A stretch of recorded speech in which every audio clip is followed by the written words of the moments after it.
Right, there's the money shot. The dreaming spires. Yeah. So, Hospital Porter's Pride and Dignity, Stop the New World Order. Welcome to Panwo TV. I'm here in South Park again, as always, and I'm heading off on another adventure. I'm going off somewhere fun, to have some excitement, and to see some new things, and to meet people. And this time I'm going to Weird Weekend North. Now, you may remember I went there last year, and indeed I did a reportage. I'll put a link in the description box to that reportage. And I'm going to make another one, of course, for this particular conference. So I'm going to head there now. I'm travelling in an unusual way. I'm actually driving this time. I'm not driving. I'm going to be in a car with my friends Rhiannon and Michael. You may remember them from the Welsh Triangle. So they're actually coming to they're actually travelling with me there. So that's really, really nice. I've got to go and meet them. So I'm going to meet them at Peartree Services. It's quite a long way from here, but I've got plenty of time. And I can do the hospital portering thing and walk, yes. I've also earphones, so I can listen to a bit of Somewhere in the Skies and that UFO podcast while I'm walking. And to pass the time nicely. And the weather is beautiful today. It's actually come out with spring. Spring has sprung at last. And so I'm looking forward to this enormously. I'll tell you a little bit more about where I'm going to be going.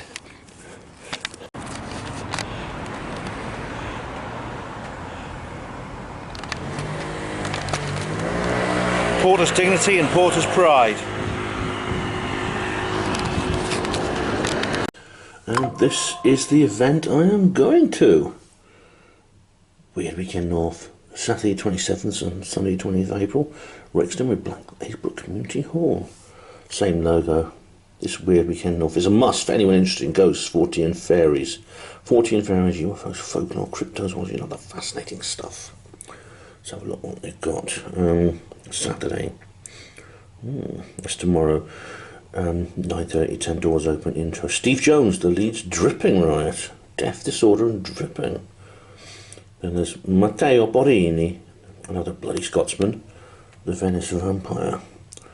Anna Goodrich, the Leeds Library Ghosts. Does it go like the one in Ghostbusters? Bob Fischer, a very provincial portal. And at 15 to 15:30, the lard eating. Then at 15:30, Mark, no, I don't know if I'll be up after the lard eating, I don't know, I'll be up for it. Mark Newbrook, folk Linguistics in Glen Vaudrey, In Search of Atland, the North Sea Atlantis. Richard Wright would like that. And finally, CJ Roma, Vanishing House. Sunday. Claire Davey, Aviation Ghosts and Flight 401. I'm telling you right now, that ghost sitting there is not real. Rob Gandy, the Ruskington Horror. Richard Freeman, the one and only. Cryptids of Tajikistan. Fucking Tory wankers. Then Nathan Jacks, good old Nathan. Hollow Earth. Andrew Ross, Mistaken Ghosts. Ghostly Pranks and Spooky Challenges of Durham. And finally the raffle. I'm looking forward to this.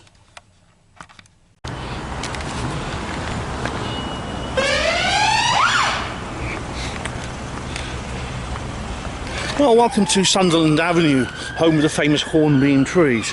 The reason they're famous, of course, you'll know if you're a fan of Philip Pullman.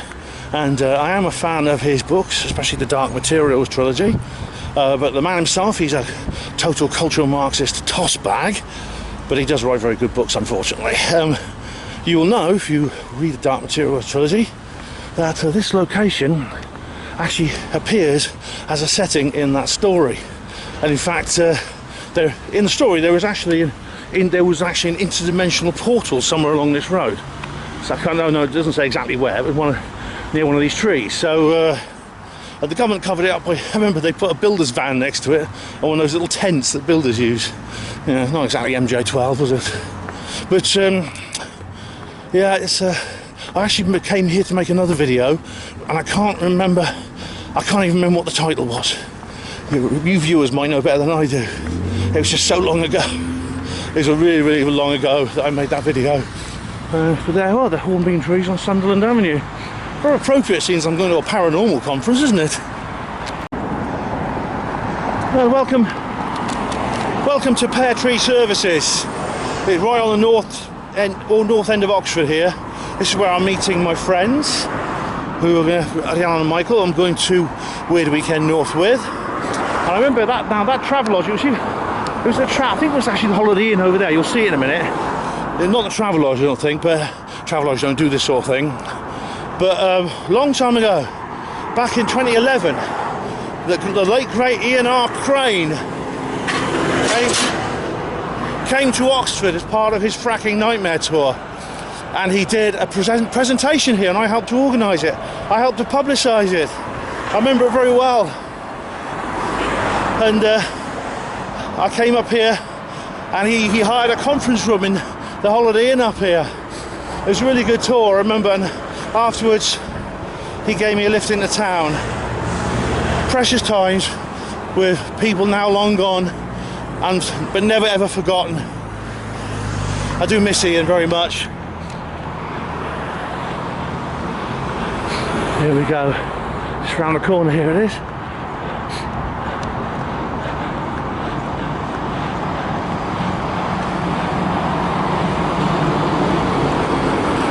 So over there I am, Peartree Services, just waiting. I've got my lard t-shirt on today, and regular viewers will know what that's all about. It's possible I might have to defend my championship because I hear the game is on. We'll soon find out. Well, we're on our way now. It's 3 hours, but there's a lot of Friday afternoon traffic, so it might be a bit longer. Okay, this is a motorway services.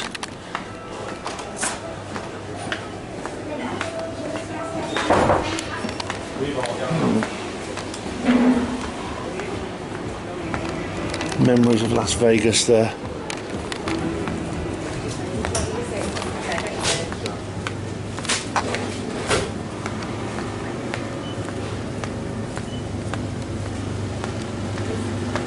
Do they or don't they?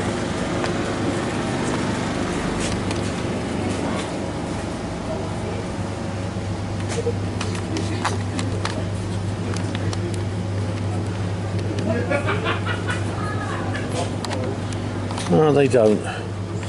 National Geographic they got. It's always next to National Geographic. They are not selling Nexus. They haven't got FT even. Word of advice: if you're ever at Alton Park Services, just north of Birmingham, and you go into the gents' toilets, take a ball of string with you, and I'll tell you why. I got lost in the toilets. I got lost in some gents' toilets, and can you believe that? Can you believe I actually got lost in some gentlemen's toilets at a motorway service station? I was wandering around. There was the urinals.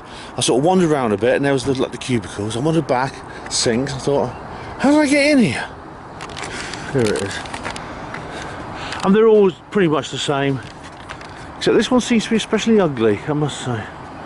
Alright, ladies and gentlemen, on your right, you can't see very much of it, but on your right, if I get a chance to film it again, is Cannock Chase Country Park, one of the spookiest places in the country, where you get well, you get blokes dogging sometimes. That's one of the least alarming things you find there. But if you're slightly more adventurous, you get things such as UFOs, ghosts, pigmen, dogmen, Bigfoot, and black-eyed kids. And a lot of people get 411 there. It's a place that I wouldn't go into alone, but a lot of people do go in there and do EVPs and do ghost hunting and things like that. It's quite something. Coming up on the right, on the left and the right in a moment. On the left on our lane, on our carriageway, is Keel Services, infamous because of the Rixton twins and the mystery surrounding them. If you want to know more about that, then I actually visited the location in a video last year called Awakening Manchester 2024. But to be honest, there's not an awful lot to see here. It's a pretty normal service station, nondescript. It's reputation is the only reason which is why it stands out, because of the twins. I don't know how many other people would specifically visit at this location just for that.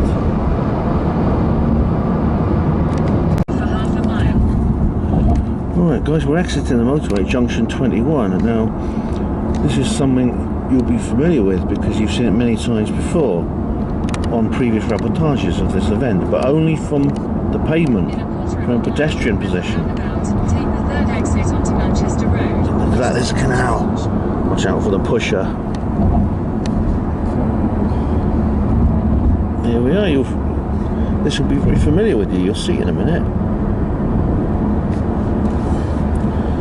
Because normally I get the coach to Manchester, then get the bus this way, and of course in a minute you'll see the Premier Inn. You might just see it. It may be visible from the roundabout. Let's see if I can catch a good shot of it. When we went to the Isle of Man last year, we drove past this, but we didn't. We drove past this junction, but we never actually came off the motorway because we were heading for Liverpool for Aviation. There we are. There it is. There's the Premier Inn, just visible through the trees. Exit the roundabout onto Manchester Road. And this is I had to negotiate this little junction here. At the roundabout, take the third exit onto Manchester Road. And A57. cross over here, if you remember.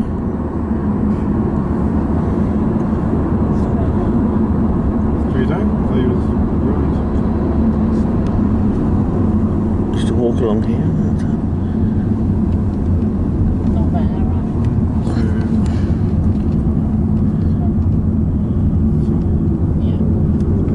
Exit the roundabout onto Manchester Road. And this. On Manchester Road for 2 miles. Sounds like a motorcycle engine. Earlham, see, Earlham. This very narrow pavement here is what I had to negotiate late at night. And you recognise these fields and things to get to the venue, Rixton Megalithic. And it took about an hour to walk, but we're going to get there very soon. It only takes a few minutes in the car. Yeah, so here we are, the Black Swan. And some of you might be asking, well, oh, sorry, I had the lens cap off. Right, let me start again. Here we are at the Black Swan. Over there is the venue, which you'll be seeing tomorrow, and of course you'll be familiar with this if you are a regular viewer. And some of you might be thinking, well Ben, shouldn't you go to the hotel and check in first? You know, you're staying at the Premier Inn, aren't you? No. This time, ladies and gentlemen, I'm staying here. I'm actually staying at the famous haunted hotel right opposite the venue called the Black Swan. Let's go inside. Look at them, eh? That one looks a bit like hecklefish. Whoa, lizard people! Okay, ladies and gentlemen, this is my room. It's called Elmhurst. They have names. This is like not part of the original pub. This is like a new extension. But viewers from this is the interesting bit. Viewers from last year's reportage will know that this would be familiar if you want it, because it was right here through this little window here that somebody saw the ghost.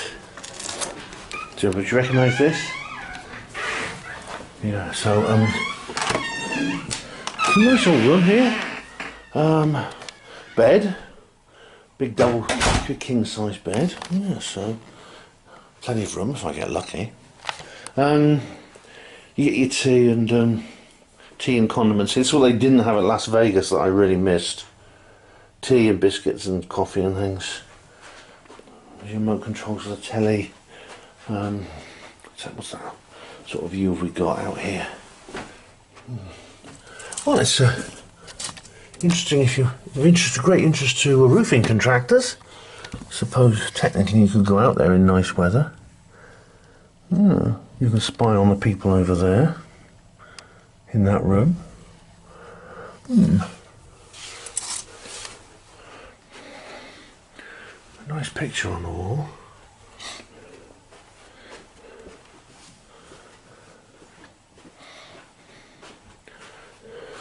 What's in here? No dead body suddenly comes pitching out. No, there's a... Alright. Oh, it's got a little light in it, very clever. And finally, the bathroom tile. Let's have a look. Where's the light switch? Usually light switches for the bathroom outside, aren't they? There we are. Alright, so, oh, it's nice. Mirror, of course. A Vogue. Read it. And they bring you these. Just for your shampoo and conditioner. I don't think I need shampoo and conditioner. Nice of them to think of it anyway. Bath and shower gel, that'll do me. It's a detachable shower, not a psycho shower, it's a detachable one. And it's no nanny state warning signs on the wall. Yeah. Bath is a bit small, but all baths are small for me. Yeah, not bad, man, not bad. I think I'm gonna like it here. But the reason we come here is because this is reputedly a haunted hotel. So who knows what will happen when the lights go out tonight. Well, we'll see. I'll have my camera ready in case anything does pop up and go boo. Tractor here. Oh wow, it's like an old-fashioned one, open top. Yeah, I don't think I could fit in there. I think it's for kids. This is the engine and everything. Very nice. This is our dining room. Very nice, isn't it? Yeah. Just had a really nice dinner. It's delicious. So yeah, pleasant evening. Some of the others have turned up. You see them all along there. They booked the middle table as always. So I've got to speak to them. It's really, really good. Okay, this is Spooky Corridor here. I'll just show you these old pictures here. So nice. That's a 2013 image. The tractor. Yeah, covered in snow. That's a lovely photo, guys.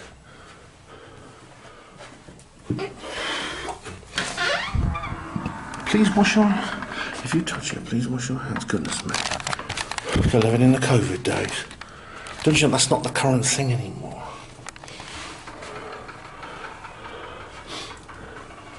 Nice, look at these pictures here. They're lovely.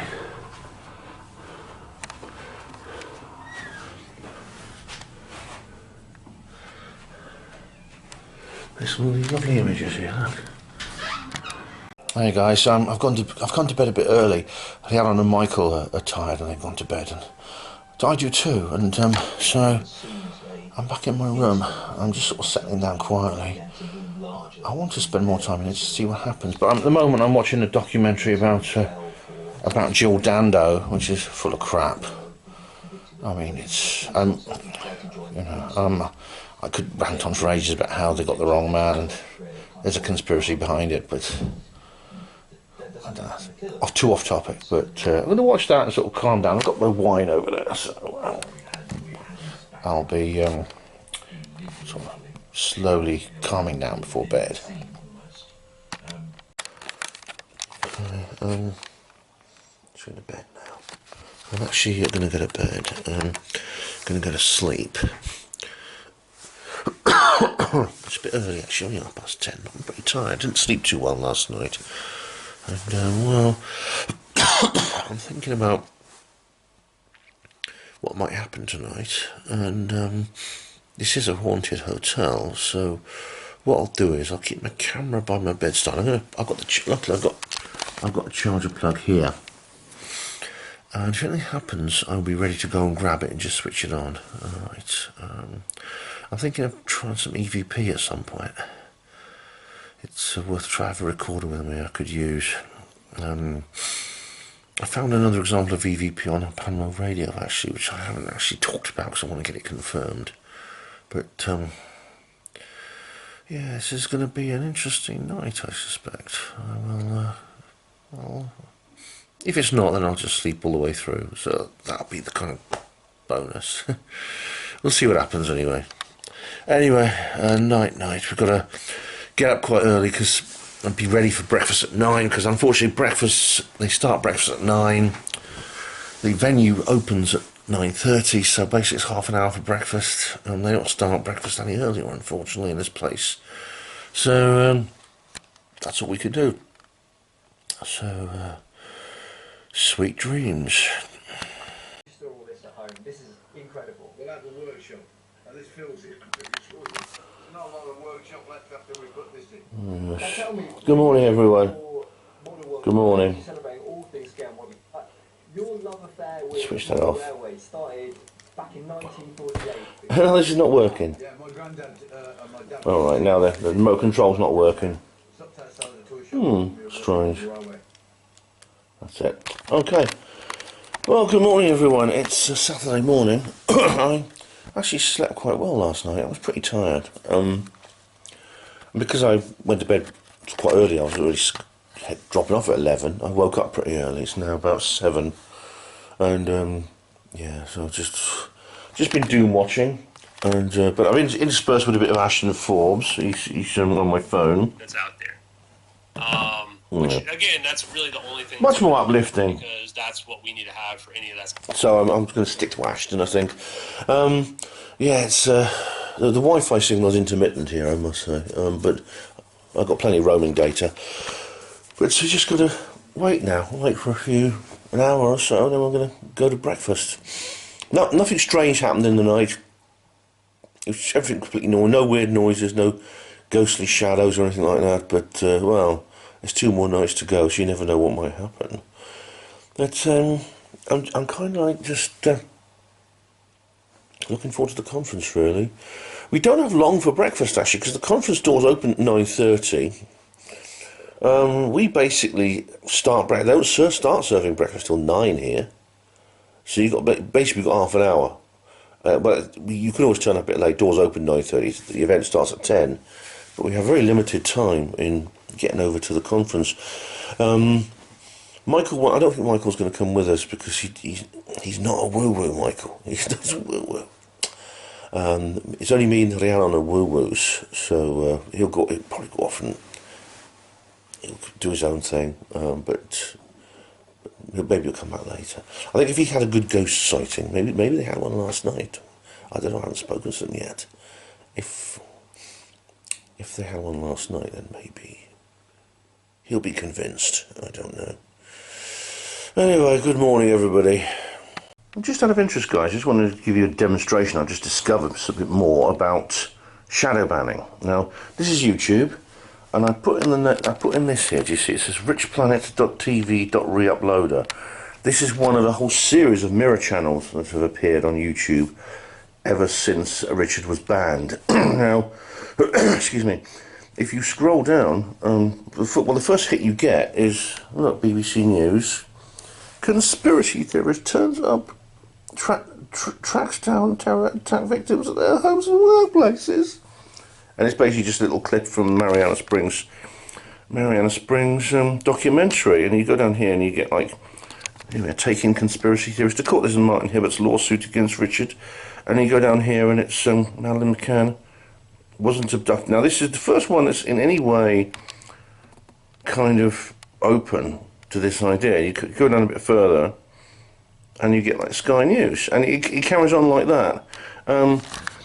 You've literally got to go down quite a few. Eventually, I'll show you what you do. Eventually, if you go down far enough, you get to a couple of mirror channels. You see there's Richard Hall. That's actually not Richard's. That's actually a mirror channel. That's not Richard's. And there's a couple of others. You've got to scroll down quite a way, and eventually you get to. See, this. See, there's that's Tiberius Kirk's channel. Yeah, you see. And you get a skeptic there. Today I found out a skeptic. So yeah, well, it's actually not. This time I've searched it, I haven't found it. But there's richplanet.net archive. Oh, here it is. Yeah, richplanet.net archive. Here we go. This is this channel here. Rich Planet TV Archive. That's another mirror channel. Now, see, when Richard got his YouTube banned and this lawsuit started, as you probably know, he immediately just put all his videos on the public domain, and so you can find them there, including the 2 with me in. But the others are worth watching as well, I suppose. So just to prevent his work being destroyed, this just goes to show, doesn't it? I mean, obviously, you know that I feel very much that Richard is innocent, and I'm going to keep following this false lawsuit that's been launched against him. This farce, which obviously has an ulterior motive, and probably the the claimants are probably not the people who initiated it, really. They're being put out by somebody else. But it just goes to show, I mean, like, my latest video, I've just checked, it's got just over 300 views, apparently. I reckon it's got more than that. I mean, it's got more than that. I did an experiment once with a blog, with one of my blogger articles, because whenever I write an article on Japan Voice, I share it, and they tend to go up to about 30 views and then they stop. So they usually stop in about 27 to 29 views. That's hits, people who just click on the article, not necessarily people who read them. And so I thought, I wrote an article, I did not share it on social media, and I assumed it would get far fewer than that. It would probably get like about 5 hits or something. Well, it didn't. It got 25 hits, only slightly less than average. That doesn't make sense. That doesn't make sense unless my stats are actually push stats and they're being deliberately suppressed to try and make it look like how my material has less profile, a lower profile than it actually does. And I bet you the same goes for my YouTube stats. I was talking to someone last night actually who said that their YouTube stats have been fiddled with as well. Why are they doing that? Why are they making it? Why are they? Shadow banning is trying to reduce your profile, but stat fiddling is trying to reduce the appearance of your profile, as though to make your profile look lower than it even is, even when they've suppressed it. Why do they do that? I think possibly because they think if we're looking at our stats and we're thinking, oh, I'm only getting a handful of views, what's the point in doing this? That we'll just give up. I actually know somebody who's just literally just made that decision to stop creating content because they believe they're not getting enough views. Very sneaky, these bastards, aren't they? I mean, Google really, a time's going to come, when Google are going to be, the buck is going to stop with them, right? And it's going to be, and they're going to hate everything. They're going to hate every moment of that. Staged. He makes money from promoting his theories in talks, online videos, and even a book. Mainstream corporate media. Okay, guys, got some good news though. Look at this. So this is where this is something they can't shadow ban. This has had 59,000 views, only 725 likes. I suppose all the other people just kind of neutral to it, are they? Like hell. This is why YouTube no longer displays dislikes. Now, but look at the comments. This is another thing they can't shadow ban. Look at the comments.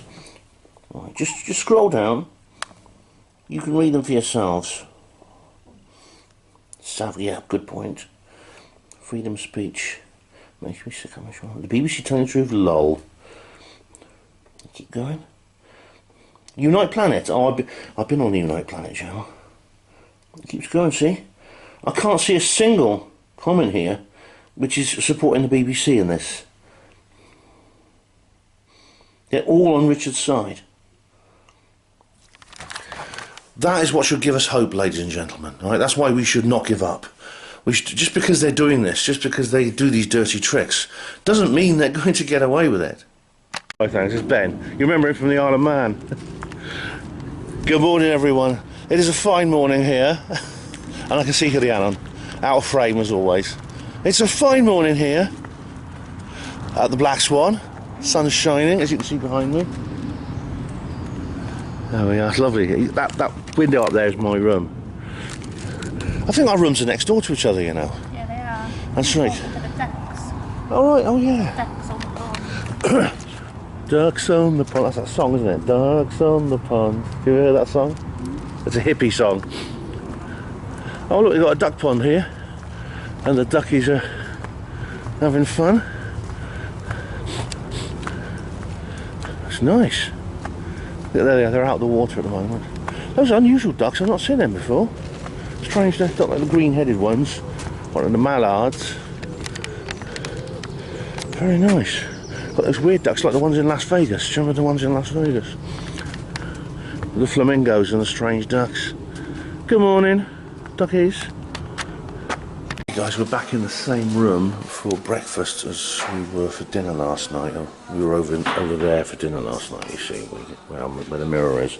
Got my trusty notebook, pen, got a spare pen as well. I've got glasses, I'll need my glasses.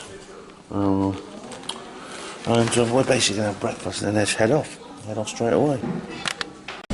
Okay, had a nice breakfast, although they made us go and sit on the other side of the...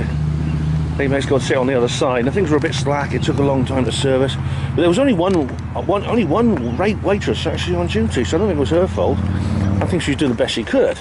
But we got a pot of tea, didn't have a tea bag in, all kinds of things like that. But anyway, we're going to head over to the venue now. It's the shortest walk between accommodation and venue of any conference I've ever been to. Literally, it's 100 yards. So no need to get up early. But, the famous bus. You know, when we sitting here waiting for that bus, and someone came up to me and said, "There's no buses this time of night, mate." And so I had to walk to the Premier Inn for me. Hello, morning. Good morning. Good morning. Let's have a look. Oh, yes, they've done this up a little bit. That wooden sculpture's still there, though. Morning. Community Hall, Rixton and Glazebrook. Yeah. That was there last year, remember? Here we are. Okay, we're just getting ready for the venue start. There's an old SJ over there, getting ready to do his stuff.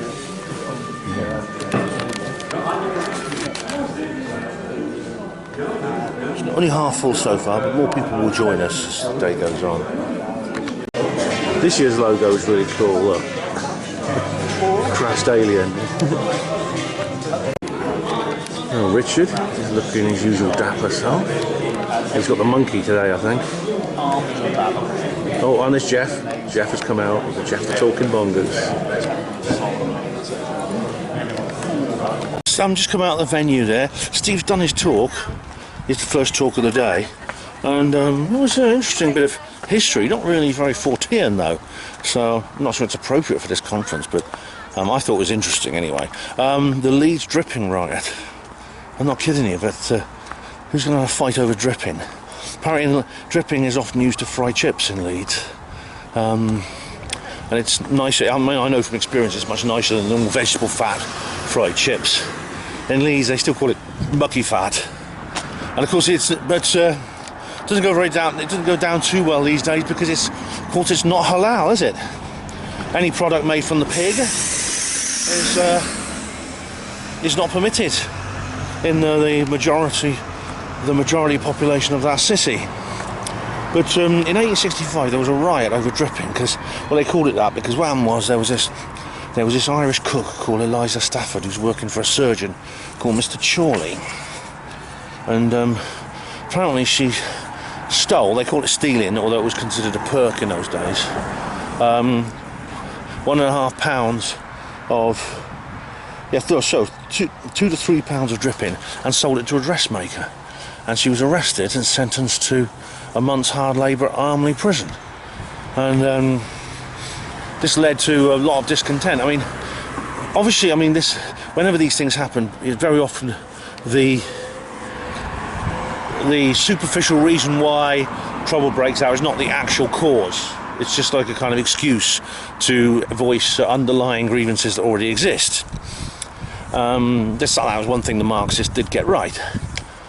And so there's a huge crowd of people outside the jail demanding she got released. They did a big crowdfunder and they raised £100 for her, the equivalent of £10,500 today. And they all, when she was going to be released, she was going to be considered like a working class hero, a heroine, and they all gathered outside the prison. The problem is they were 3 days early, and when she didn't appear outside the gates, they all thought, well, they're keeping her in there deliberately. They're basically interning her now. And so there was a big fuss. They went round to Mr. Chorley's house, 8 Park Place, Leeds. It's still there if you want to go and see it. But whoever lives there now, this is 1865, so it's not Mr. Chorley anymore. And they basically started chanting and throwing snowballs at him, apparently, because it was winter and it was snowing. And Mr. Chorley turned up, and he turned up on his horse, and he basically told the crowd, nah, she got what she deserved, and he gave them, he thumbed his nose at them, apparently, or gave them some obscene gesture. So they smashed his windows and tried to break into his house. And then he fled to the town hall, and they tried to break into the town hall. And there was loads of graffiti all over Leeds saying, like, "Free Eliza." Chorley's dripping was another piece of graffiti often appeared on the walls. And at one point, like, the army was always sent in, and in those days they would. There was no habeas corpus in those days. The police were regularly called on the military to enforce law in the country. And if you remember, if you remember from the Critical Mass Radio, do you remember when those of you who listened to Critical Mass Radio, that this is the station I did a show with, that I still do independently. This led in 1819. This led to the Peterloo massacre, and we were the only station that actually marked the 200th anniversary of that event. And that could have happened in Leeds. It could have spread to a nationwide rebellion, possible revolution, civil war. And this is all over a piece of dripping, you might think. There was all kinds of other complications, such as the fact she was Irish became like a nationalist issue. I mean, what I call the Celtic grievance industry. I'm afraid I'm very cynical about this whole thing. Being a Welshman myself, the Celtic grievance industry went into overdrive, and I suppose in those days you could say that industry, or the Celtic grievance thing, had a legitimate gripe, which it doesn't have today. And I think the Irish and the Welsh and the Scots are beginning to realise this at last. But she was a bit of a reluctant heroine, though. And as soon as she got out of jail, Eliza jumped on a train to Scarborough, where her daughter was living, and went to live with her daughter. Then she disappears from history. But people convinced she'd been disappeared and things like this. It was all really. It illustrates, I think, two things. Firstly, how even when things appear calm, hi Claire, even when things appear calm on the surface, they can, just one little thing can trigger very, underlying problems, underlying injustices and disputes that, lie only just underneath the surface and could break out at any time. And sometimes it just takes a minor issue or a comparatively small, trivial event, to light the spark that lights the inferno and things like that. And the second thing it teaches us, I think, is just be glad you live in the modern world, because if any servant, stole 2 to 3 pounds of dripping from their employer today, and they got into any kind of trouble, they'd probably be suing their employer for discrimination. Things have changed. No one cares about that. They thought about getting a month's hard labour for stealing a little bit of, bacon fat, which is essentially what dripping is. It's a joke these days. These days, they don't even put people in jail for violent crimes. And it's, just makes you think, doesn't it? Wasn't that long ago, just a few generations. All right, so going to go back into part 2. I can't remember who's up next, but it's 11 o'clock is the next speaker. And he will be accompanying you on the stylophone.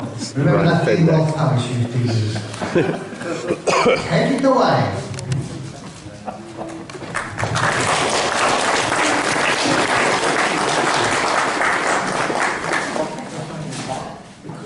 Very fashionable character in paper. And one of the most famous one, even if it's not the first one, is Dracula of Bram Stoker. You probably know, as English people. We've just finished seeing Matteo Borini doing his talk. We've now got a 45-minute break, and it means I can do what I normally can't do. I'm actually going to go to my hotel room, drop off some of the things I bought, because I've already bought some things from the stalls. So, so won't be a sec. I'll head back up there now. It's been very interesting. Well, it's nice to see that someone's actually made up my room, which is cool. This is one of the benefits of going to a nice place like this. Now, Matteo Borini was talking about vampires, and he said he found, a body of a real vampire. That's where he started. He opened it up with that, which is a bit of a bit enticing, so people take a great interest. Although I couldn't help feeling drowsy, and As always in these conferences, I felt myself, my head going like that, my eyes shutting. I can't help it. It's actually normal, which is why I don't sit at the front when I never sit on the front bench or the front seat. He talks about the vampire of Venice, but he started by talking about the legend of vampires. There's the vampire bat, of course, which is actually not a vampire. It's just a bat, isn't it? It bites. It doesn't actually suck blood. It just bites and then it laps it up with its tongue, like a dog lapping up water, or a cat. And yeah, there he mentions Vlad Dracul, who was this king of Transylvania, which is where you get Dracula from. Bram Stoker came up to the he came up with the name Dracula because Vlad Dracul was known to be very brutal. At least it turns out, well, Matteo thinks it's propaganda and it wasn't actually real, but he used to impale his enemies and things like this. But he was unfairly demonised. But he said the real undead is not, it's not like the movies. So but he says there are reliable witnesses. For example, Henry Moore, 1653, Don Culmer, 1746, who talks about bodies that were exhumed from the grave. Because people used to do this a lot. They used to bury a body and a few months later would dig them up for some reason or another. And they found that they were sort of uncorrupted. They wouldn't be rotten. There'd be no decomposition, no bad smell. But they see he thinks that there's reasons for this. So, for example, even though, for example, they'd find that there was no rigor mortis, for example. It's normal for rigor mortis to wear off after about 2 days or so, 2 or 3 days, after someone dies.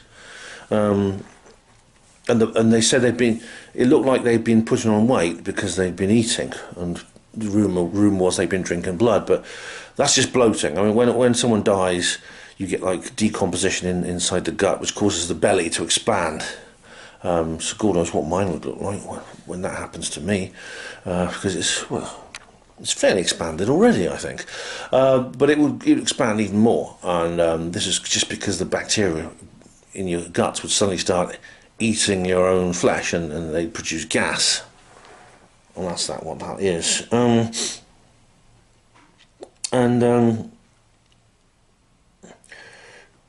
He said that, let's have a look.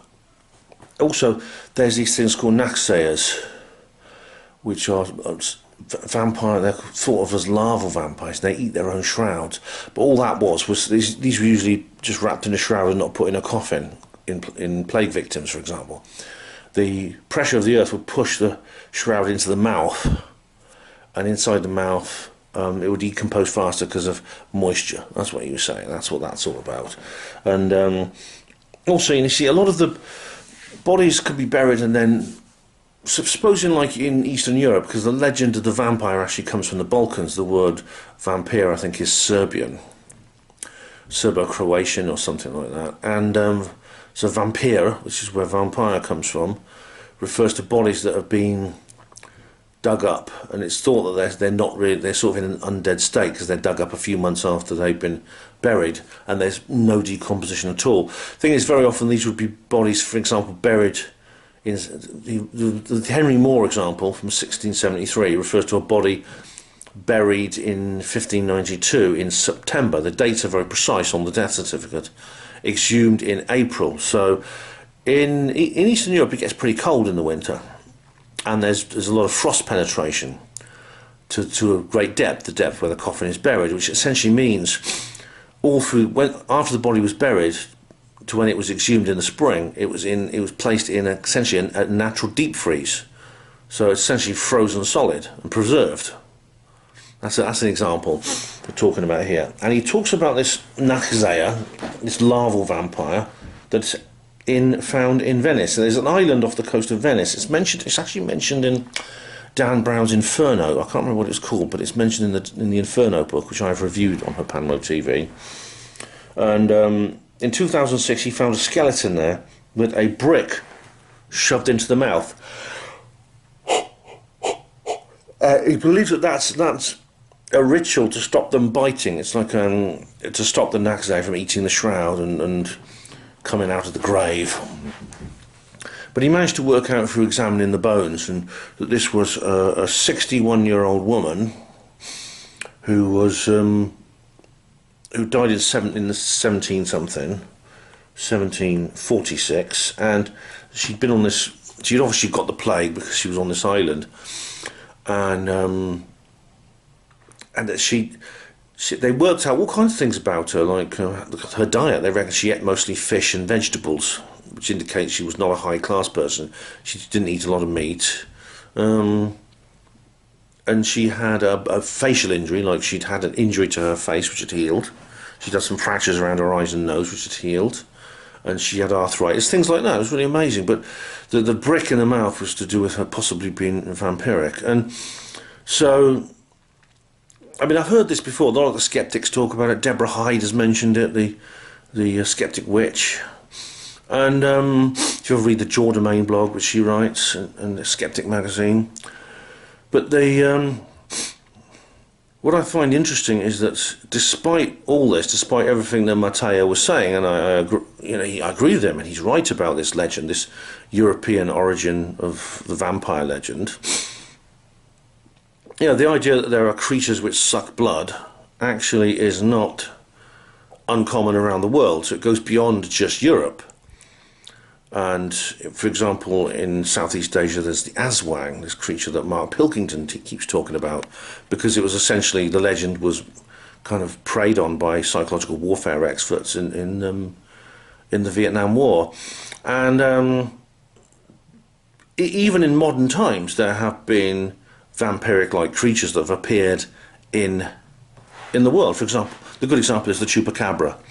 The chupacabra is centered around, I mean, its heartland is Puerto Rico, but it appears in other areas, mostly in Central and South America, but it has spread beyond there, also in places like Florida and other parts of the United States, where people joke that it's, well, why does the chupacabra just like people who speak Spanish? Well, it's not true, actually. It's just that's where it tends to be reported more.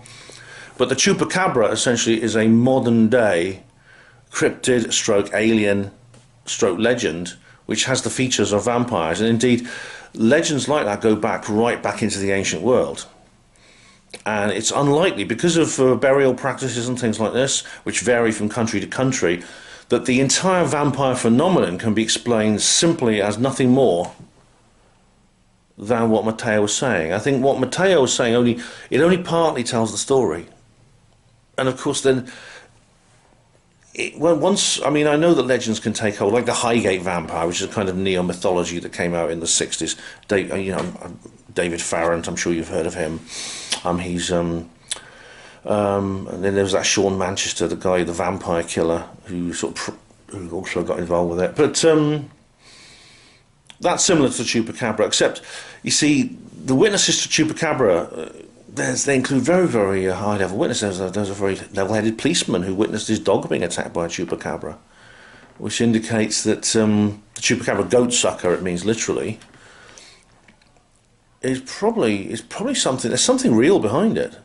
A cryptid, stroke alien, stroke mystical being, supernatural being, undead corpse or being of some kind that attacks people and drinks their blood.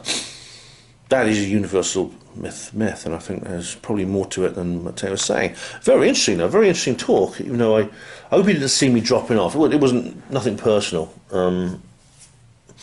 It was not personal. I was just, it's like that when I'm in a big room and when someone's talking. It's always the way. All right, so now I'm going to head off back. I'll go and get a cup of coffee from the bar, I think, and then head back. Some of the stalls. It's the 40 in time. I've already picked up a couple of these. Look at me. It's my business card. Oh, cool. Nice one. Illustrators with that's something my partner wanted to put up there. That's great. You've got these old FTs. Paul is Dead. I know that one. That's a very famous one. I'm just having to clear out. I'm trying to make space. I know, it's hard to give them up because I never think, well, I might want to read them again sometime. I might want to read them again sometime. Exactly. I wish it was a labour of actual parents on top. Oh look, there's the Hunt Emerson pictures again. All these ones. These are really cool. These old. Clambered down the hillside. We've done comic book versions of classic literature. Dante's Inferno there. Right on cut there. Alistair Crowley there. Those images. And here's the books. Yeah, no, of course. So, but it's interesting. There's some really good ones here. It's down the. Well, so they had a copy of Roswell Revealed there, but someone's got it. I think it's been sold. Roswell Revealed has been sold. Someone's got a good taste. There's something here that we don't understand, and it doesn't fit with our perception of how things should be. So you can get all these great books. I'd love to get all these. That's good. Mary Rodwell's Awakening. That's Mary's first book. It's very good. Yeah, brilliant stuff. Let's start with Leeds Library Ghost and Trevor Hall and Goodrich.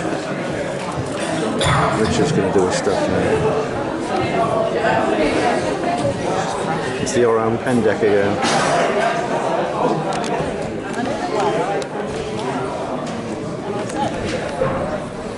People now here, growing. There's Mother, but they only laughed at me and bade me come to the dinner. On that day, I am not so sure as the hour my second sister was born. I have had no other hallucinations when I saw the figure of X. I was in good health and spirits. And in a subsequent letter... Right, after listening to the Leeds ghost story of Anna Goodrich, I just found out there's an ice cream van here, which is very nice to know. Oh, I've had my ice cream. That's very nice, that was. Anna Goodrich. She's assistant librarian at the Leeds Library, and she just did a talk about the library ghost and Trevor Hall. What happened in 1888? Apparently, the library again, a guy called John McAllister, who was chief librarian, he was walking along. He'd only recently been appointed, and this head poked, something just appeared, just materialised out of one of the shelves and stared at him. A hairless head, pallid skin. And it's believed he was believed to be the ghost of the previous librarian who just died. This was a guy called Thomas Sternberg, who was named Q. They nicknamed him Q in the SPR journal. They didn't give him the actual name to preserve his privacy. Yeah, so not the EQ, where we go on we go all.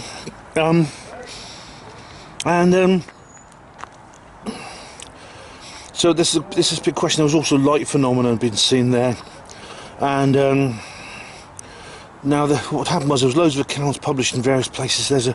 There's a magazine called The Strand, which was edited by Arthur Conan Doyle in 1908. They published about it, and there was always this problem though that one of the librarians later on, many years later, in sort of from sort of 1950s onwards. There was a librarian called Trevor Hall. Now he is a notorious skeptic journalist, and he wrote all kinds of articles saying how ghosts are rubbish and UFOs are rubbish and everything's rubbish. And because he was the chief librarian at the library, they stopped their collection of the JSPR. So because it was like the journal of the a journal of the Society of Psychical Research, and he was a skeptic, they said let's cancel that. So they stopped stocking it, as they don't have an SPR collection now. What's interesting is that there's more. I'll probably say more about this later. But the modern staff they've had experiences. Anna herself went down into the basement, which is like. And it was like really spooky, like the Ghostbusters scene at the beginning. And she said she heard someone typing on one of those old typewriters, but she was so scared she went back upstairs and didn't check it out. But yeah, but interesting talk that was by Anna Goodrich. Pansies.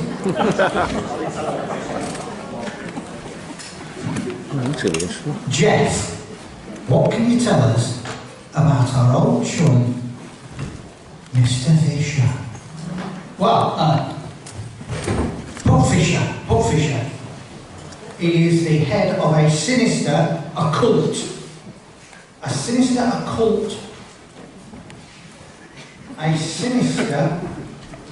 organisation that venerates Robert Robinson, who used to who used to present Ask the Family in the 1970s. He's going to be coming up on stage today and donning his Robert Robinson costume, which is made entirely out of the skins of unbaptised children. And he's going to be offering up an eldritch prayer to the god of Call My Bluff. Bob Fischer. 40 years. So it was a little bit more of a hidden trackway in 1984. But we followed it, and we were genuinely magical events in his diary. He must have been absolutely knocked sideways by this, by visiting a different dimension at the age of 11 with his best friend. And as you can see, I've put it in particularly florid terms. It's just here. We found a mud trap leading to a playground. So clearly there was a modicum of sense there. Okay, I'm not going to do a review of the last tour because it's very, very complicated and I want to go into it in detail later. But I've got a bit of an update on the lard eating competition. Apparently, I've just spoke to Glenn about it because I was a bit surprised because I was expecting it now. They said, we've got another speaker now. But apparently no one wants to challenge me. Yes, the other Ben can't do it because he... So... If no one will challenge me, then I think I do. I retain my title by default. So, should I be relieved or disappointed? I don't know. Anyway, another speaker's coming up now. Well, we just heard Mark Newbrook, and he's just done a talk on linguistics. Again, it's not really very Fortean. It's not the sort of thing you'd expect at this kind of conference, but it's still very interesting. And he talked about folk linguistics, French linguistics and things like this, and he talked about a lot of things I've often thought about because I have an interest in language, like can you actually count the number of languages in the world? Because if you count like one language, there'll be like dialects of it. And are those dialects separate languages, or are they dialects? I mean, for example, Dutch people can speak very easily to people who speak Afrikaans. And in fact, Dutch people think Afrikaans sounds like a kind of Dutch which is juvenile, spoken like a child. Not a bit insulting to the South Africans, but that's what they believe. And again, you could have like, in a place like Italy, I think has 6 languages, apparently, but there's like dialects which are half one, half the other. And there's many other examples of that all over the world. So, which is it? I mean, there's languages, for example, where they could hold a conversation, so the spoken language is the same, but they have a different script, like Serbian, Croatian, for example, and indeed German and Yiddish, Urdu and Hindi. Those languages, really are very closely related, and indeed there are dialects which are more like one than the other, so there's this continuum of dialects between them. And speakers of one can easily speak to the speaker of the other, but they couldn't read each other's they couldn't read each other's writing. Chinese, on the other hand, there are like 40 versions of Chinese. They all use the same scripts. They can all read each other. If you want to write letters to each other, they can all communicate. But phone conversations, forget it. There's also there's myths such as non-standard versions of a language are sort of substandard. Now, this is something particularly you get this with English, or in England. I mean, in England, in Britain, there's a distinct. There really is a very, very distinct, the way language is tied up to class and status is very, very big. Perhaps more so in Australia, because Australia, it's an English-speaking country, and the Australian English is pretty much universal. There are no regional differences, but there's class differences in Australia, for example. And really, posh Australians sound pretty much like posh English people. They speak kind of RP English. But the broader your Australian accent, the lower down the social scale you are. So, very broad Australian called Strine is spoken by the rough working class. If you ever watch Prisoner Cell Block H, you'll be familiar with it because a lot of the characters there speak Strine. There's an idea that language is becoming worse, which again is a myth. Language is just changing. It's changing naturally. The one thing he didn't tackle, which I wish he had, and indeed it's a really, really big. It's a really big part of what I think and what I feel is the difference between natural change, natural linguistic drift, and engineered language. That is Orwellian language. For example, English is changing. It's changed a lot. You couldn't hold you couldn't hold a conversation with another Englishman 1,000 years ago. Go back 2,000 years ago, and they'd be speaking Celtic, which is not even English. It's an ancestor of Welsh.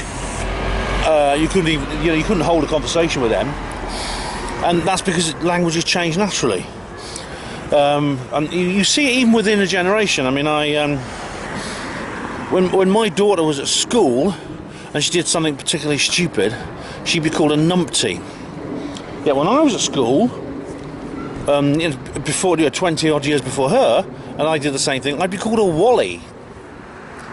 Yet now nobody uses the word wally, and numpty has gone out of fashion apparently, and there's a new word for the kids today. And that's just one part of it. But what I do object to is when, so for example, and Mark didn't even mention this, but language is being engineered by authorities, by linguistic authorities. For example, a word, you could use a word today which was completely acceptable just 5 years ago, and today you'd lose your job for it. I'm not kidding you. There's words I can't even say on YouTube that 5 years ago were completely acceptable. And I'm not talking about racial slurs or or terms of abuse. I'm talking about just nicknames.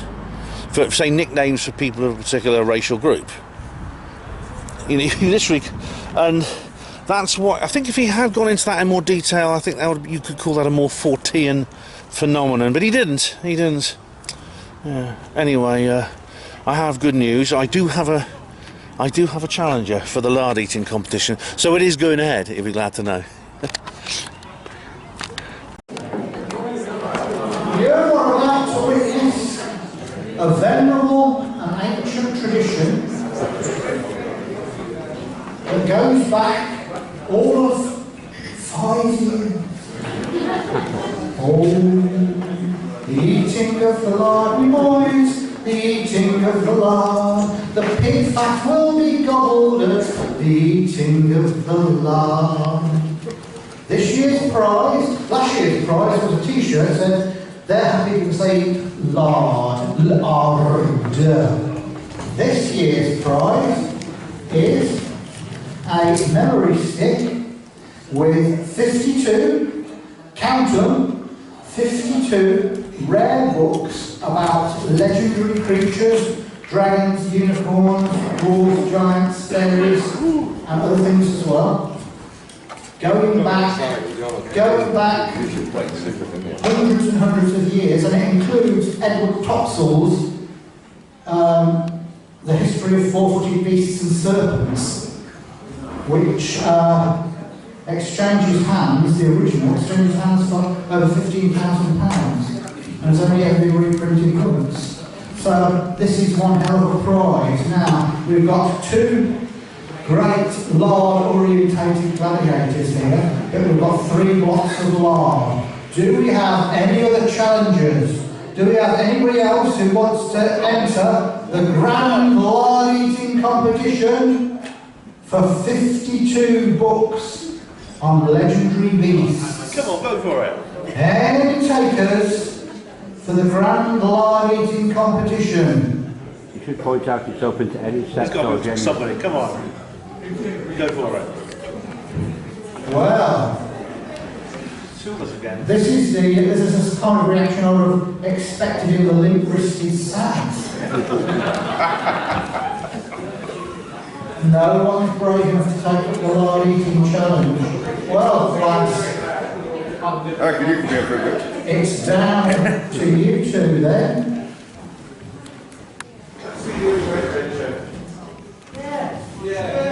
Yeah! Come on, Richard.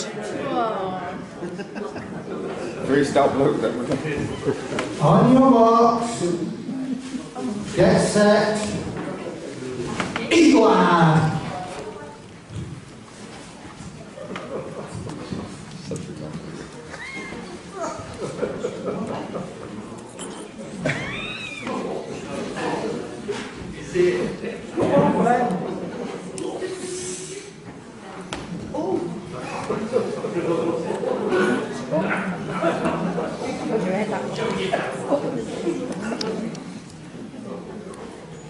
Crikey, this is a close one. They're chopping away on the chocolate ices. waste, if there's any leftovers, it goes outside for the birds and any passing tramps. Or courting couples that might need a bit of lard.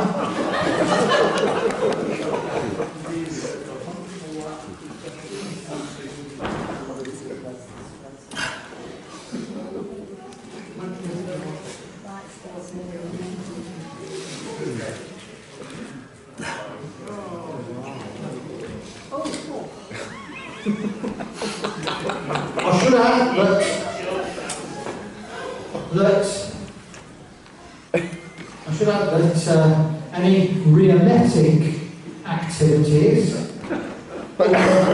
evacuations from the other end, ends up in imminent disqualification.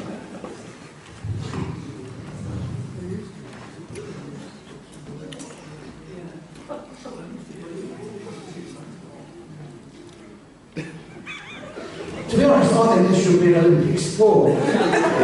Britain had beat the crap out of everybody else. Yeah.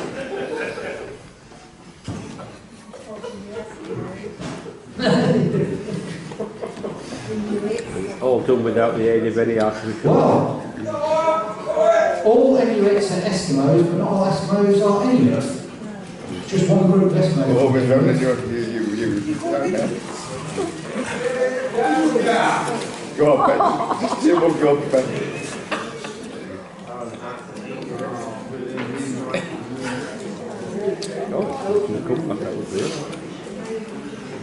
Oh! Well done, both of them. Well done, both of them.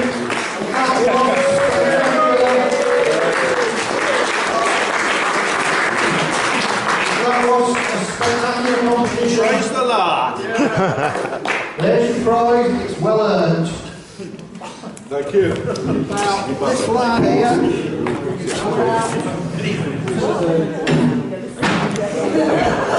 Nothing gets wasted by the Rich, don't open the... that way. He doesn't feel very well. Back. Thanks for it. Much appreciated. I hope you enjoyed that at home. Thanks a lot, guys. Cheers. I've had to leave Glenn's talk early. Glenn Vorder's doing a talk about Atland. I had to leave it early though because we're going to go and get dinner. But I'll tell you a bit more about what he told me. And it's basically he actually said he was inspired by a talk I did with Richard Wright, which is really good. So I'm really pleased I gave him food for thought. Well, even though the Rixton Lard Riot is over, and I do Dripping Riots have nothing on Lard Riots, we've actually come to Lal Share, which is actually part of the Red Lion pub where we were last year. There's like a lovely little curry house here, and so we're going to eat here. Alright guys, we have here a British big cat. It's got a collar on, but it's a really big one. Look over there. Wait till I show the CFZ guys this. I'll tell Jackie and Richard I found a big cat. Look, there it is. Where's it gone? I think it's gone now. Yeah, it's gone. We got a shot of it. I've got a shot of it. Yeah, I'll tell Richard and Jackie. Just had a very nice meal here after the Rixton Lard Riot. It's been quite a strange gourmet day for me. I've had three-quarters of a pint of lard, three-quarters of a pound of lard, a lovely chicken boona, and a big cooked breakfast. And some fermented orange juice, and what? Yes, a giant ice cream with flake and red blackcurrant sauce. I love to do this every day, but as Alan Partridge said, "But I'd be dead." All right, guys, just thought I'd come out and have a little breath of fresh air. Thought I'd check out the community hall, the venue after hours, see what it's like. Got a bit of a result anyway. I texted Jackie and Richard about the big cat, and they came to me and I showed them the footage that you've just seen, and they said that they think it's a savannah cat. Now, a savannah cat is a cross between a serval. A serval is an African wildcat. It's a cross between a serval and a European domestic cat. It's a crossbreed, and apparently they're quite trendy for sort of like North London types to have a savannah cat. Because they're very big though. As you could see, they're big. They have long legs. They have a long tail. So they're bigger than normal cats, and apparently they're much more aggressive than normal cats. especially with other animals. Less so, you're all right with humans, but with other animals they're not. So, for example, they can kill a dog or a fox, other cats, and they very often do. So that's the interesting thing about it. That's interesting to know. It's an answer for you already. Now, a little word about some people say, why'd you go to this conference, Ben? Why'd you go to this conference? Well, I'm quite drawn to sort of the Fortean world. More so in the last few years, I've come more and more drawn to the Fortean side of things. And I know a lot of people don't like Fortean stuff. They think it's too skeptic, or they think it's just skeptics in all but name and all this sort of thing. But it's not. There's a big difference between skeptics and Forteans. Skeptics just think there's no phenomenon, nothing at all. Forteans understand that there is a phenomenon, it does exist, but it is a rare and very precious thing. And it doesn't come easily. It's not obvious, it's elusive. It's elusive, and it takes effort, and it takes dedication and effort and perseverance to find it. You know, because Forteans don't go on about jump seats to Mars and blue chickens and all that sort of thing. This is what pisses me off, and I said this to Steve Mera, because I interviewed Steve Mera recently on Panmo Radio about those stupid mummy things that Jaime must son, those just horrible, disgusting things made out of spare parts and bones and things from children. He recently showed off in Mexico. That was a turd in a punch bowl, that was, during the Mexican hearing, man. It was all going wonderfully, brilliant hearing, you know, fantastic, even better than the one in US Congress. And then he comes along and does drops a turd right in the middle, right at the end. I mean, why do these people fake things? Why? I mean, we know there's something real here. We all know that we wouldn't be wasting our time on nothing. We know there is a real phenomenon here. UFOs are real, aliens are real, ghosts are real, there are real conspiracies. We know this. And there are real hospital porters. Yeah, we know this. So isn't that enough? Why isn't the real stuff enough? Why do they have to fake shit? That's why I come to conferences like this. Oh, good morning, everyone. Hello. It's about 4:30 in the morning now. I'm looking very illuminated by this light above me. But I thought I'll get some commentary done, because I've got the usual insomnia. It's something I get about once a week anyway, but get especially when I'm away. But I thought I'd go over some of the talks that I didn't report on previously, because for various reasons. Firstly, one of them was very complicated, and secondly, we went off to dinner quite early. So when I went off to dinner earlier today, you saw me earlier on in the restaurant. That's because we had to leave before the end of the conference. Now, Bob Fischer, who's very interesting. He was a very interesting chap, because Bob Fischer is a very animated, very sort of like enthusiastic kind of individual, and a lot of people warmed to him. You could see he was really, really capturing the audience very well, I thought. And he talked about his own experience. He begins by saying that he discovered an interdimensional portal when he was a child.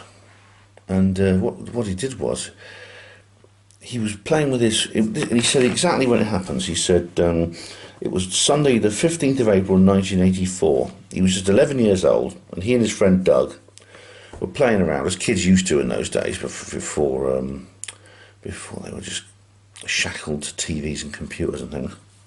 And he comes across this, something he'd never seen before, this path that's leading away from a doctor's surgery in Yarm. Yarm is in the Teesside area, and it's where he comes from. And this pathway leads away between these hedges, and he thought, blimey, that's not been there before, I've not seen that one before, what's that? Wow. And he and his friend, that's a bit strange, because they've been down that way before. There's the doctor's surgery there. They're used to the sort of landscape, and the muddy path. The entrance to the muddy path is exactly opposite the doctor's surgery. So they decide they'll go down the muddy path and have a look and see what they can find. So they do. They head down there and they find this children's playground, this wreck. and they think it's really wonderful. And they didn't know it was there. There's this new children's playground they've not seen before, and they think, wow, that's really cool. And then they decide, wow, what are we going to do? Well, yeah, we can play here. And then suddenly, these men appear over the hedge. There's this slope leading up to where there's a railway line, and these men suddenly come climbing down the railway line, and they greet the kids. They say, "Oh, hi, kids," which in the northeast of England is a common greeting. And these men were all dressed in different period costumes. There was some in Victorian dress, there was some in medieval dress, there were some Vikings with horns on their helmets and things like this. And he thought, wow, said this. And the young Bob thought, wow, we've just discovered a portal to another world. Yeah. I'll just show you where it is. So where exactly is Bob talking about Yarm? Well, I've managed to find Yarm. It's here.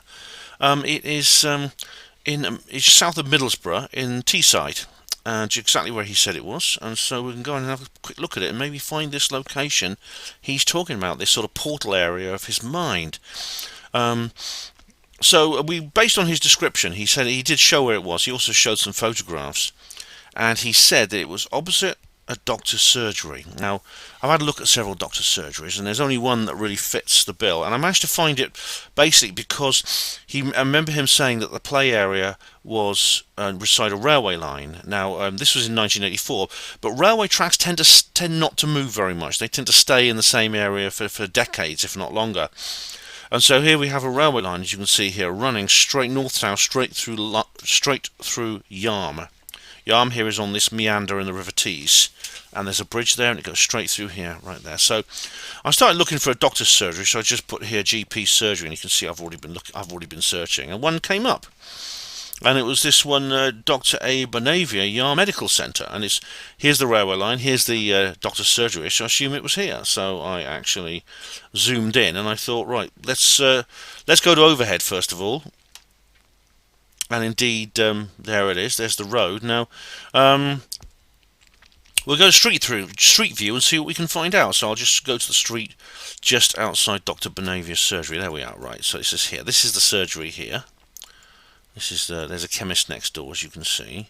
There we are. Cohen's the chemist. Cohen's chemist and the surgery. There we are. Yarm Medical Centre. That's it. This must be the place he's talking about, Yarm Medical Centre. Although I expect, judging by the architecture of this building, it has actually been redesigned since he was there in 1984. But he did mention that he was walking along a road beside a doctor's surgery, and he found the mysterious pathway that he'd not seen before. So where is this pathway? Let's have a look. This here we go. We go along here. And here it is. I think this is it. There's a pathway. See, there's this little these rails here stop motorbikes and things going in there. They also protect pedestrians and people like that coming out. You can't. Unfortunately, the Google camera shots are they straddle the entrance to this pathway, but they don't actually go in it. And as you can see, it's actually got proper tarmac now, but it was a muddy path when he was a kid. But however, that's not a problem. We can go to overhead view again, and we can see that the pathway is marked on the map, and it goes up this way. And indeed, Bob showed a couple of photos from it. Now, there are no actual street views on the actual pathway. If you go up here, you get to a place called Snaith's Field Play Area. Now, that sounds like very interesting, because it is a playground, a children's rec, and it is right beside a railway line, and there's like a slope where those time bandits came down. So let's have a quick look. So we'll go to the first. There are a couple of little street views here, not continuous, but just a couple of static shots. And there is the red swing. That's the red swing that he was talking about. It's probably been done up a few times since 1984, but there it is. And he mentioned the fence that wasn't there originally. Now it is, and you can see this is probably where it was. This must be where the time bandits came down. So let's go to another little spot and have another look from another angle. Yeah, this is this marvellous place where a young boy filled with imagination managed to create an entire world inside his mind. So much like I did when I was a little kid. It's amazing, isn't it? So we found it. We have found Bob Fischer's play area when he was a child that gave him so much intrigue and joy. So yeah, I mean, it's a real place. It actually exists. But, so presumably if it is a portal, then that itself is not the portal. The portal is something that they experience to get to the place where that path exists, so it's kind of a Mandela effect. But the thing about it is, he says quite clearly that this was a figment of his imagination. He and Doug. I mean, he was lucky he found a friend who shared that ability to have a reverie like that, because I was similar to him when I was a child. We were of a similar age, and when I was a similar age to him in 1984, and I had friends who so-called friends who used to just ridicule me. You know, they used to laugh at me. But this was all a part of his fantasy. But he was a sort of child who did fantasize a lot, and he was just the kind of kid who would come up with stories and ideas about going through portals into other worlds. The idea of going through portals into other worlds just enthralled him as a child, and it still does today. He's just written this he's created a new radio play called Simon Perkins's Lurgy. In fact, I'll show you that when we get round to the souvenirs, because I bought a copy of that. The fact of the matter was, it was all a figment of his imagination, and the men he saw coming down the railway embankment to the park, to the wreck, they were actually railway workers, and they weren't actually wearing period costumes. That was something he sort of just fantasized. He was thinking of the film Time Bandits, which is about a group of beings who go around and they visit different periods of history in a time machine. One thing that he and I have an awful lot in common is he loved the line "The Witch in the Wardrobe," and indeed that's been one of my favourite and most influential books I've ever read. And indeed, I've read the entire series, The Chronicles of Narnia by C.S. Lewis, and it's an extraordinary piece of literature. And it's about a parallel universe. It's set in a parallel universe.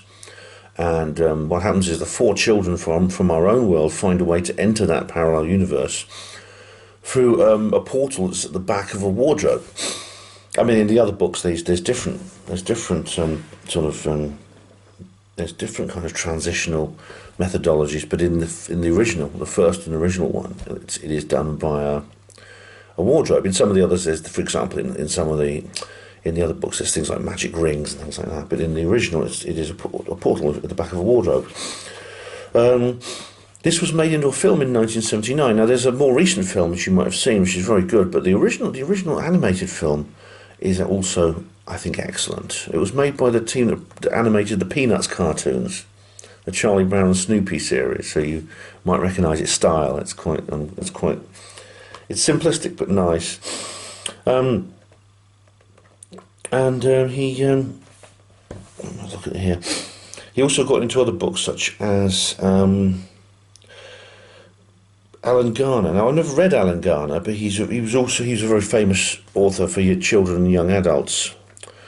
He created a series of books which look just up my street, actually, and maybe I should read them. And one's called Elidor, which is about a group of children from our world who again find their way into a parallel universe via a portal, in this case in an abandoned church. And there's other examples we could talk about that. Well, he doesn't mention it, but there's Philip Pullman. I mean, it's funny, because I was talking about him earlier, wasn't I? I was talking about Philip Pullman earlier in this film because we went to Sunderland Avenue, where in his story there was a portal to another world.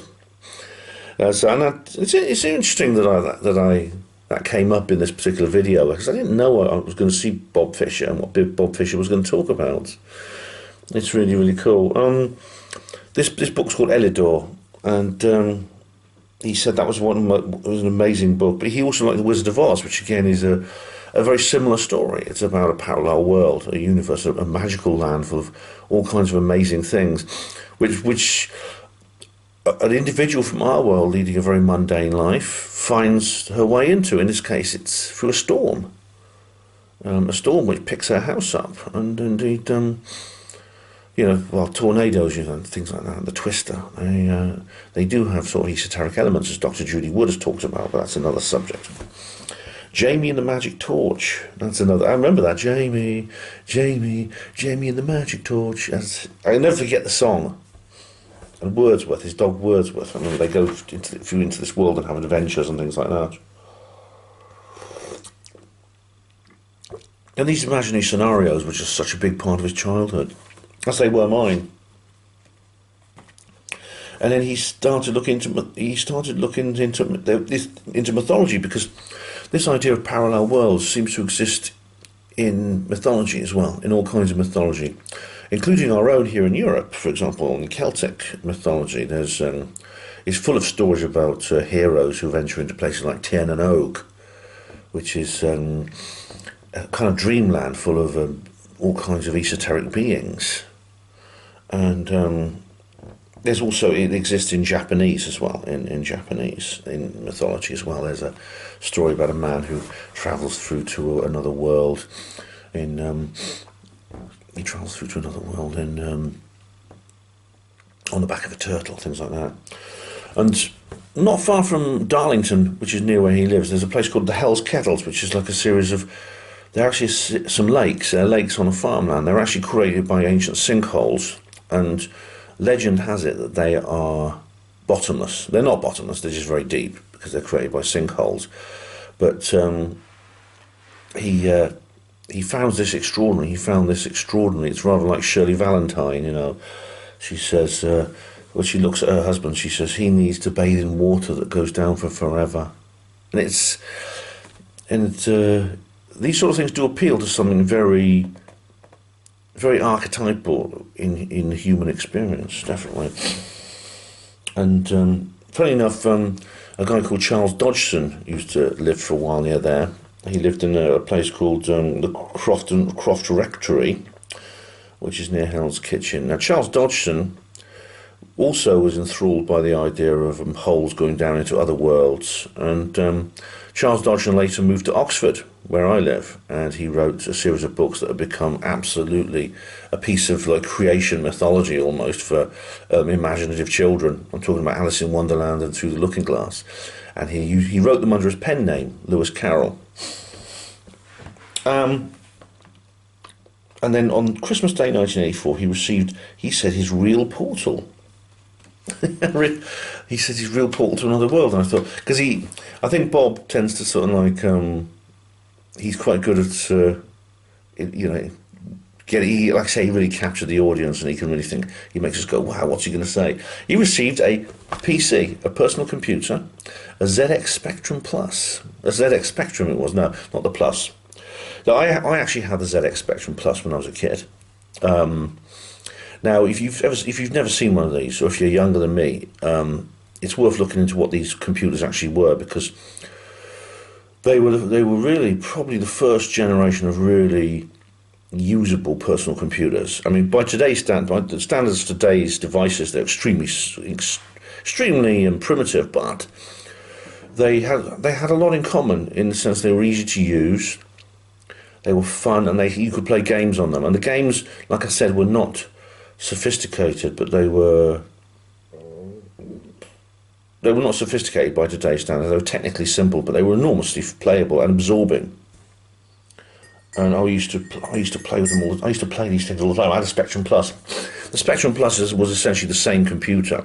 I got it about the same time, and they were made in the early '80s by Clive Sinclair, if you remember, the technical genius. Alan Sugar's rival. Well, he was a rival with Alan Sugar in the old days, before Alan Sugar went on to do TV programs saying "you're fired" and things like that.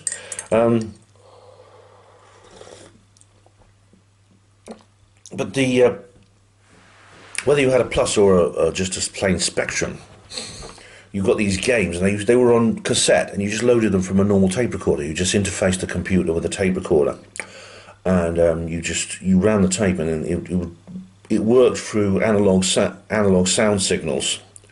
The computer actually received analog sound signals from the tape, which would then load the game onto the computer, or whatever piece of software you wanted to use. I mean, even though technically you could use these for things like programming, only about 10% or so of the people who ever had these computers ever used them for programming. This is what led to the games consoles of the 90s, the next generation. But I remember them well. There was such games like Jet Set Willy and Night Law, Underworld. These are the games from a group called Ultimate, I remember. And I was speaking to another guy, Andy, another guy who's there. He had one of these. He had one of these computers when he was a kid, and he used to draw maps of the games because on paper, because we used to draw little maps, and I used to too. It was really like adventure. It was like they had these platform games, and the best ones were where the NPCs were like moving in regular patterns. They go up and down like that, or side to side on an eternal loop, and so you had to get past those NPCs. You had to sort of like work out where exactly they were, and find a way maybe to jump to the next platform, move a certain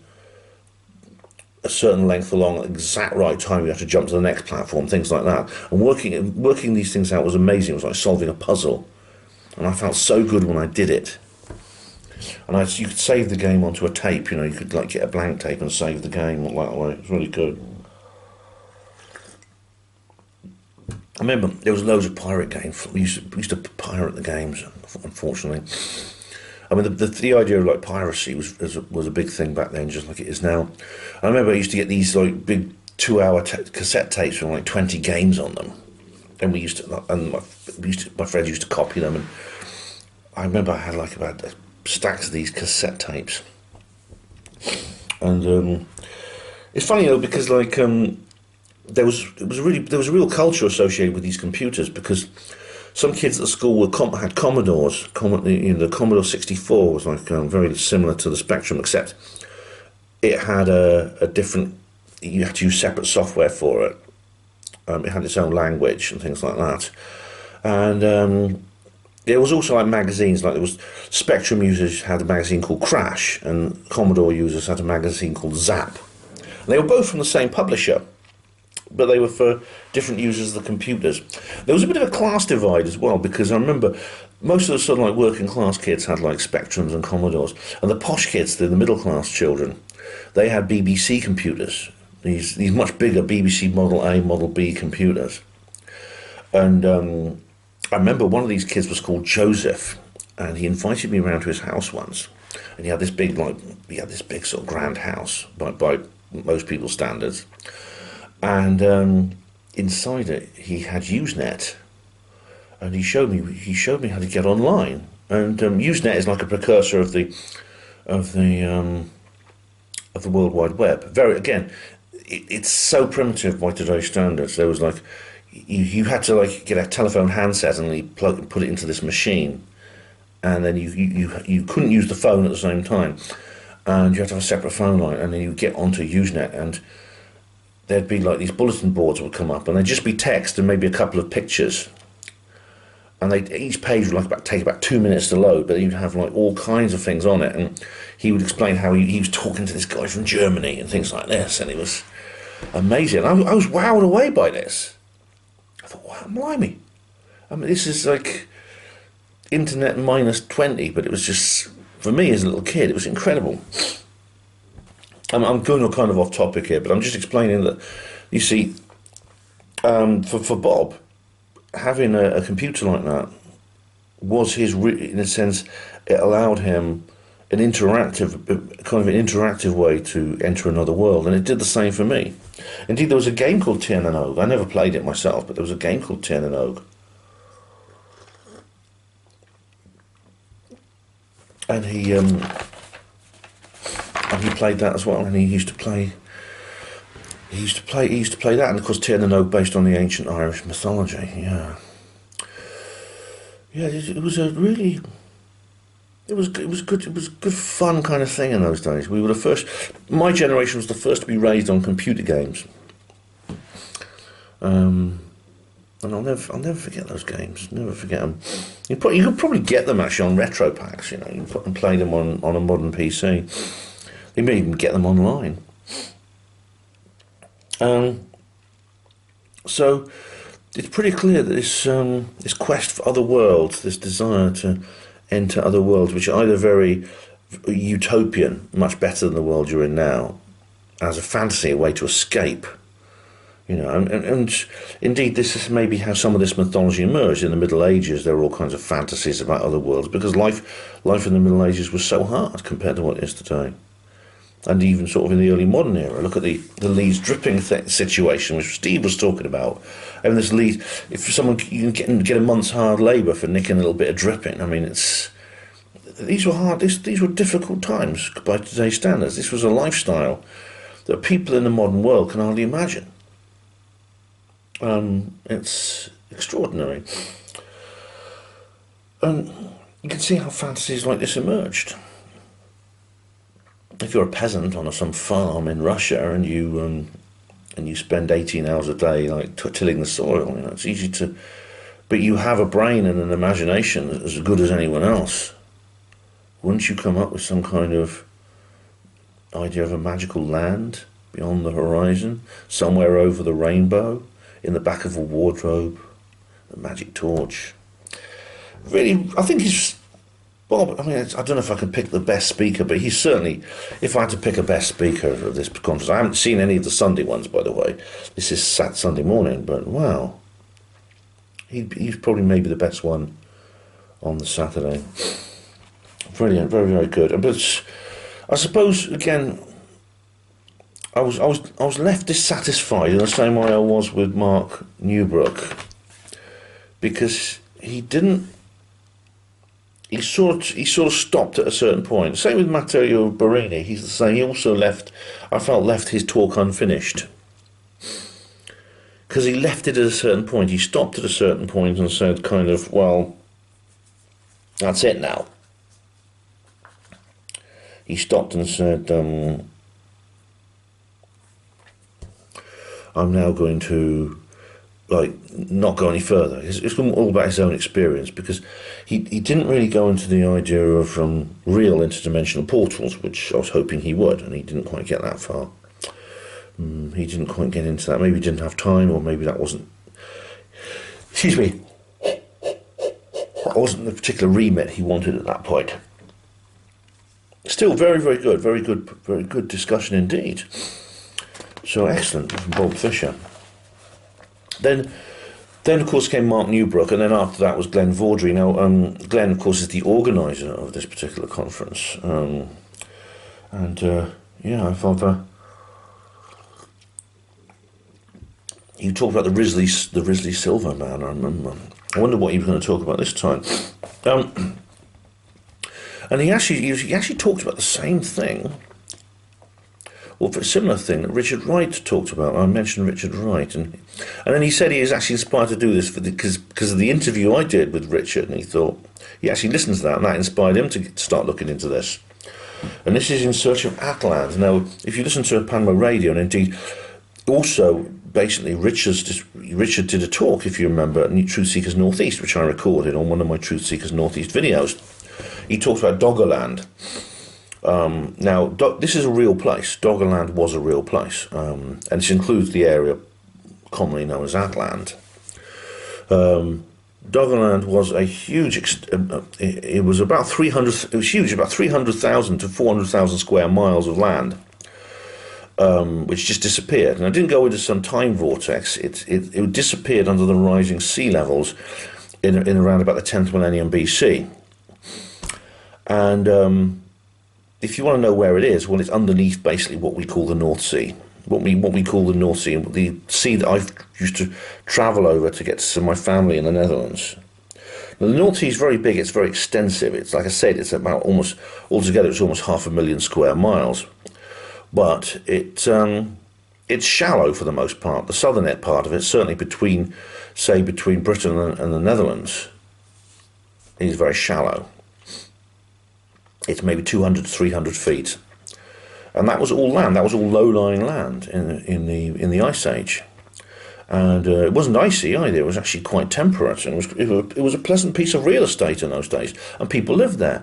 We know that because dredgers on the Dogger Bank have pulled up like tools that those people used, and some indicating there were communities there when that was land.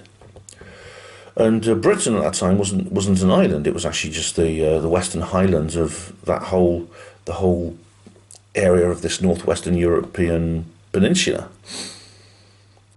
And what's interesting about that is that, as with Atlantis, a mythology has emerged which possibly might be connected to it, and that is the mythology of Atland. Now, this came from a book. This book appeared in the 19th century in the Netherlands, called the Oerlinda book. You may have heard of this. It's quite famous. The Oerlinda book is a 12th century text written in Frisian, in the Frisian of the time, and it refers to a history. It essentially rewrites the whole history of much of the world, and it basically says that all the mythological backgrounds of the world, that's from the ancient Greeks and the Romans and the Celts and the Egyptians, etc., they all came from a place called Atland, which is the ancestral home of the Frisians, and that the Frisians basically created all the gods and things like that. It's obviously it's obviously created by some Frisian. I mean, the idea that it's a hoax has been promoted by saying, well, it was just invented by Frisian nationalists. The Frisians are a distinct culture, actually, in the north of Netherlands and Germany, and they have their own language. Interestingly, it's the foreign language most closely related to English. It's Ingvaeonic. It's part of a subgroup of the Western Germanic branch, which includes English. And it appeared, it was then translated by a guy called Ottomer into Dutch. It was translated into Dutch and became very popular. Eventually got translated into English, and a lot of people were very enthusiastic about it in the late 19th and early 20th century, including a guy called Herman Wirth. Herman Wirth was actually part of the Annenerbe, and indeed this became, rather like the Nazis, this became very popular with the SS and the Nazis.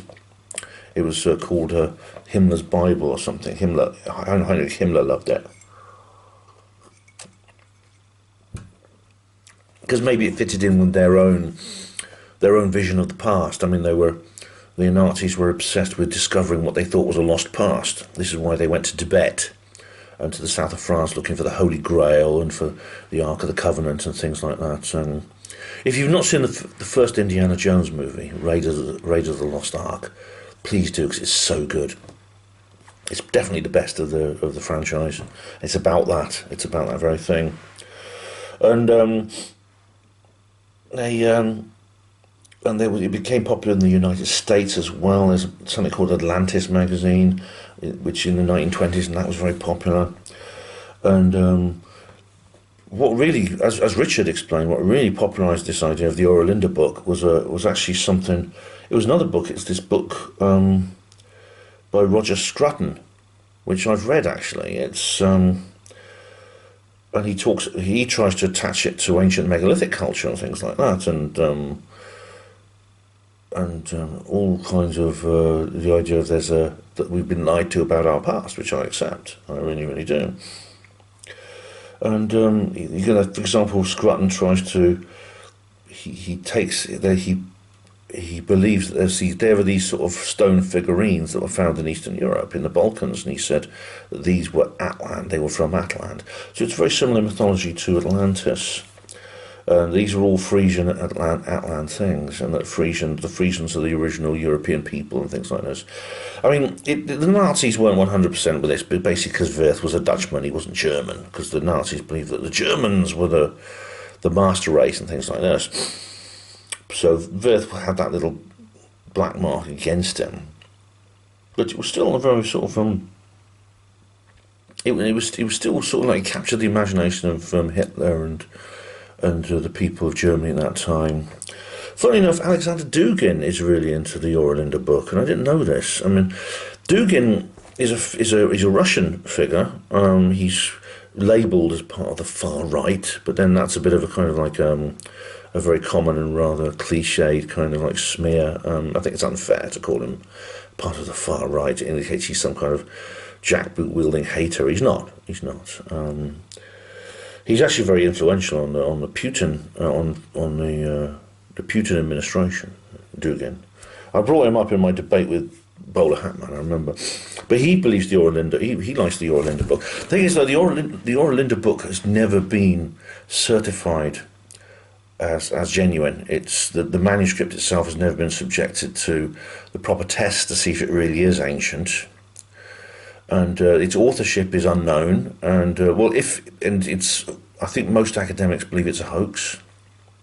And it wouldn't be the first time that someone's created fake ancient documents. These kinds of frauds and these kinds of deceptions are not unknown. And again, it could be that in the time when the Frisians, I don't think it's a popular idea now, but there was a time when the Frisians did want to create their own land and nation state,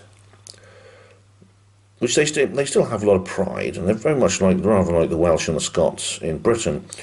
They have their own national pride, but the idea of some kind of Frisian homeland is I don't think it's very popular these days, from what I gather. Although I'm not an expert. I haven't been to the Netherlands, so correct me if I'm wrong there. But they do have their own language, like I said, which is similar to English. It's more like English than Dutch, actually, Frisian. And it could be that this became some kind of fake, some kind of fraudulent. Whoever was behind this idea for Frisian nationalism believed that the people needed some kind of telos. They needed some kind of telos, some kind of objective, and some kind of sort of natural text, or some kind of natural mythology behind that telos, and created the Aurelinder book. If that's the case, then that person has never come forward and is unknown. It's unknown who actually created it, if it was a fake. But Scrutton has written another book. I haven't actually read the sequel to the first Atland book, The Search of Atland, but Glenn has, and he says it's a really bad book. He believes that, he says things like, oh, the Atlanders had electricity, and there's this picture of this woman with these light bulbs. It's clearly a picture of a woman holding what looks like some kind of fruit. And he said it's a really bad book. I've not actually read Scrutton's sequel. I just read the original Atland book.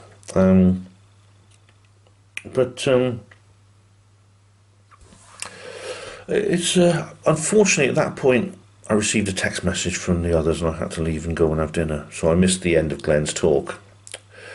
And I also missed the next talk, C.J. Roma talking about the vanishing house. I missed that too. Now, someone had a camera set up, so I believe that I believe it was recorded, the Vanishing House talk by C.J. Roma. I mean, it went on quite late, and apparently even C.J. was saying to people, if you want to leave, just leave, go and have dinner, because it went on quite late. We just finished our dinner when the others arrived in the restaurant. That's when I met Jackie and Richard and told them about the big cat. So, yeah. I missed the end of Glenn's talk and I missed CJ's, but as I said, a camera was set up, so hopefully it's been recorded, because people say it was very good. People do say it was very good. And I'll have a word with Glenn tomorrow, and I'll ask him about the end of his talk, because it's an interesting thing. See, I'm undecided on the whole Aurelinder thing.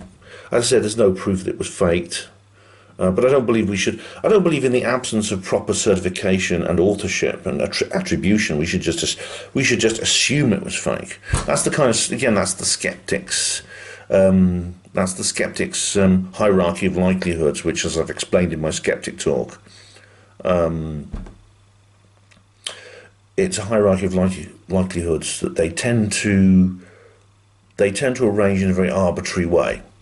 So they say, well, this is more likely than that, so in the absence of this, we accept that and assume it's real. I don't go along with that, so I'm not sure whether it's true or not, the Aurelinder book. What we do know is it just, the idea that there is a sunken kingdom underneath the North Sea is real. It did exist, but it existed a long time ago. According to the book, the Atland sank in 2193 BC, when in actual fact, the real Doggerland was submerged about 8,000 years earlier. So that bit is wrong. But you could say with Plato's Atlantis. People try to attribute Plato's Atlantis to Crete, which actually also was destroyed in roughly the same era, the late 3rd millennium BC. But Plato talks about something that happened thousands of years earlier. So odd parallels with Atlantis here. So there was a Doggerland. And who knows? At the time this book was written, people didn't know much about Doggerland, but or the shifting sea levels and things like that. So where did that information come from? Interesting stuff. Anyway, I think I'll try and get back to bed now. Oh, it's about 5 o'clock, so get a couple of hours sleep before the rigours of Sunday begin. Oh, it's a fine old morning out there.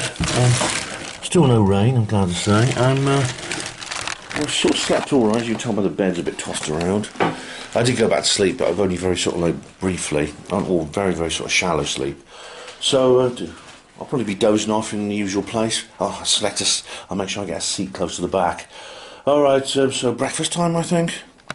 Monday morning. I'm just heading over there. Yeah. Do you want to be on Panmo TV? It's Claire again. You were on last. Last year, yeah. But you're going to do your talk today, I believe. Aviation's ghost this time. Oh, that's going to be fun. That's going to be fun. All right, I look forward to hearing Flight 401. Brilliant. Oh. Stay tuned. Definitely, yeah, definitely. Okay, so heading across to the venue now. It's so close. It's wonderful. I even sometimes occasionally get the Wi-Fi signal from the hotel over here. It's a charming venue, actually. Simple but aesthetic. And everyone's getting ready. Claire's going to be doing her first talk in a minute. I'm going to get a space near the back because just in case last night's insomnia catches up with me, I don't want her to think she's boring because she's not. But you know, sleep deprivation and the usual sitting in a warm place tends to kind of like wear down my alertness. Here we are. Richard's getting ready now to do his stuff. Good morning, Richard. How are you? Sleep well. Well, there's a new stall. Go over and see that later. It's a wicked t-shirt. Chicken game. Don't look at his chicken. Game up. That's a good one. Thank you. In Rixton. And what have you been doing with the kids from the Youth Outreach Centre? We've been studying nature and it's really nice. And what have you been teaching them about nature? Well, a dead fin whale washed up in the Thames estuary and it was 98 feet long and bloated up like a good... Well, it's just Sunday started. Just had the first speaker for Sunday, Claire Davey. She was the lady who talked about graves and tombs last time. And this is about the tragedy of Flight 401 and haunted aviation. Now, this is a case from 1972. What happened was a plane crashed. This was a Lockheed TriStar airliner crashed in December 1972, just before New Year. And it was interesting because the plane came down in the swamp of Florida, and there were 72 survivors. Everyone else was killed. All the flight crew, well, some of them survived. The pilots died, and things like that. It was because of a technical error, and they made a mistake, and the plane came down. It had the wrong altitude, and it came down too soon. But there was what happened after that was, on other planes, the ghosts started appearing. Ghosts of the pilots and crew that had died. And there's reports of pilots like materialising in seats. You may have seen the Bedtime Stories video about this. This began with like an orange spherical sort of vapour with faces appearing in it, and the face of Bob Loft, the pilot, and there's several other people. There's Alan Stockwell, who's the co-pilot, Don Repo, the flight engineer, and this may be connected to the fact that when the wreckage was gathered in, when it was collected by the rescuers and the salvage experts. Now, this seems a bit weird and I think inappropriate, but believe it or not, some of the parts of the aircraft, various components, were recycled back into use. They were requisitioned and put in as second-hand additions to other aircraft, as spare parts to replace missing parts and things like that. You think that would be a bit inappropriate, but I suppose it saves money. And a lot of the planes where the sightings happened were planes which had received these spare parts. And as someone in the audience asked, this is a bit like the transplanted organ personality change thing. The story about how people who have an organ transplant sometimes take on some of the personality aspects and even the memories of the dead people who donated the organs. Obviously, with that inanimate objects, I mean, this is often put down to some kind of neurological phenomenon, which in itself would be extraordinary. But of course, there's no neurology in an inanimate object. It may be something to do with energy, stone tape thing. I mean, the psychometry, like these people who can pick up an axe and say that was used in a murder and things like that, just from the energy from the axe.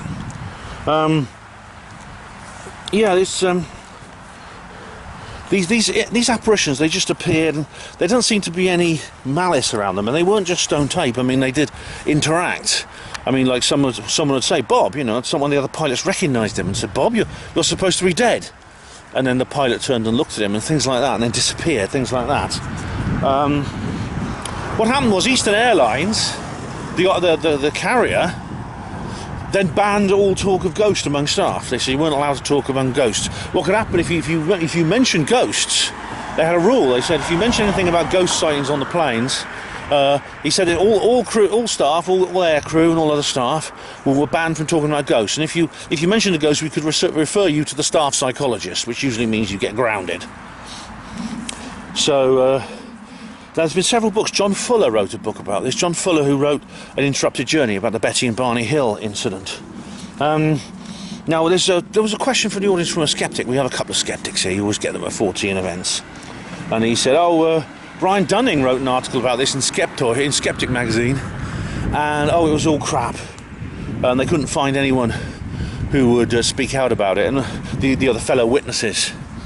And Claire, rightly said to him, well, I mean, once the company has said, well, you're not allowed to talk about this, or well, you might lose your job, the fact, not being able to pay the rent is a kind of incentive to keep your mouth shut. I mean, this is how a lot of this stuff is suppressed. One wonders why. And as for the passengers, well, they may have experienced ridicule and things like that. Definitely. Anyway, I put my hand up and I asked Claire, and I actually spoke to Claire about this privately when we were having breakfast together. The crazy plane lady, Tiffany Gomez. Is there a connection, I wonder?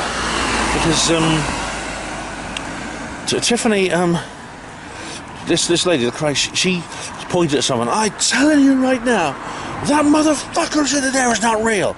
That's not someone who's stolen someone's earbuds. That sounds to me like someone who's seeing something truly strange. She said, "You can stay on this plane and die, but I'm getting off."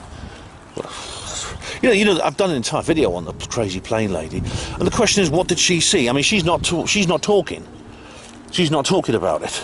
She won't mention it. But Ellis Taylor, Ellis Taylor, who you're familiar with, he's seen non-human beings on planes, and he says they shapeshift, and the time they most often shapeshift is at takeoff.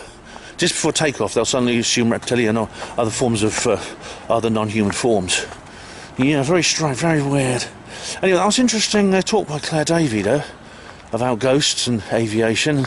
I asked her, is there any other examples of strange ghosts in the sky? Well, funny enough, the skeptic guy, he knew about the ghost situation with R101. R101 was an airship operated by the Royal Air Force, which actually burst into flames and crashed, a bit like the Hindenburg did.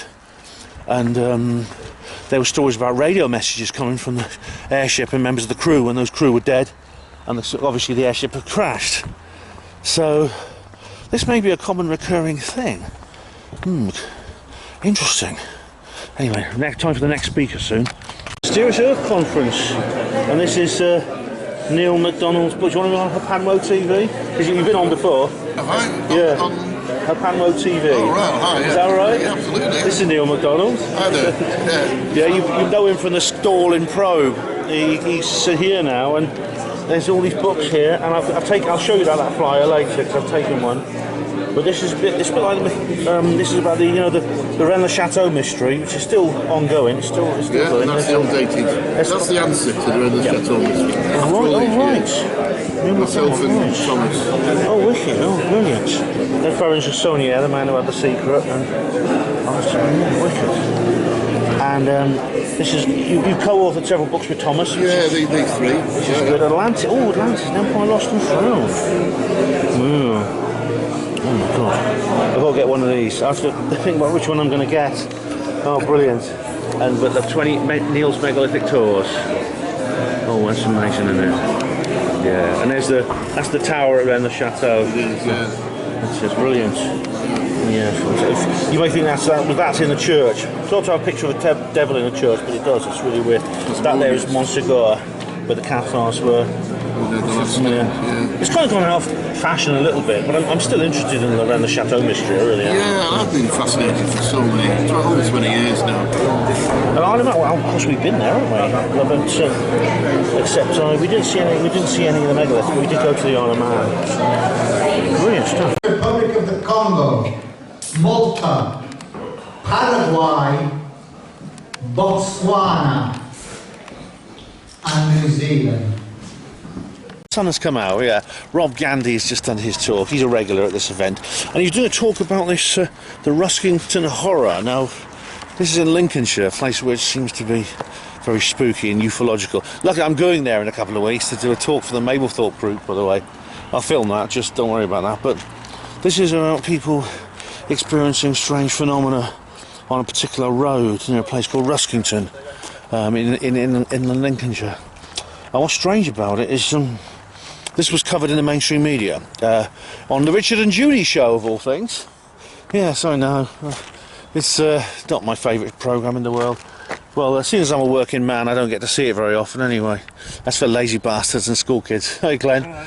But yeah, this was an investigation of various places, including a former RAF base, on a stretch of road which Rob calls the focal site. And this is what's really weird, is that this focal site is only like 150 yards long, yet on this little stretch of road all kinds of weird things happen, such as a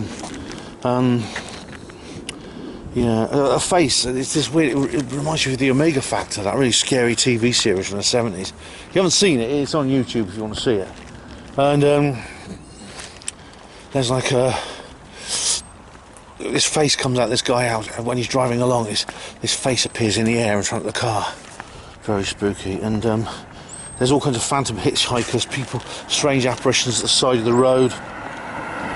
And it could be because there were lots of highwaymen and witches that were actually hanged in that area centuries ago, and there were some gibbets. A gibbet is a particularly unpleasant form of punishment, or not punishment for the person, the other people, because after someone was hanged, they'd often put them in rather than burying them or cremating them, they'd be put in a metal cage the size and shape of their body, and they'd be hung from a tree to warn other people or to glorify in their death.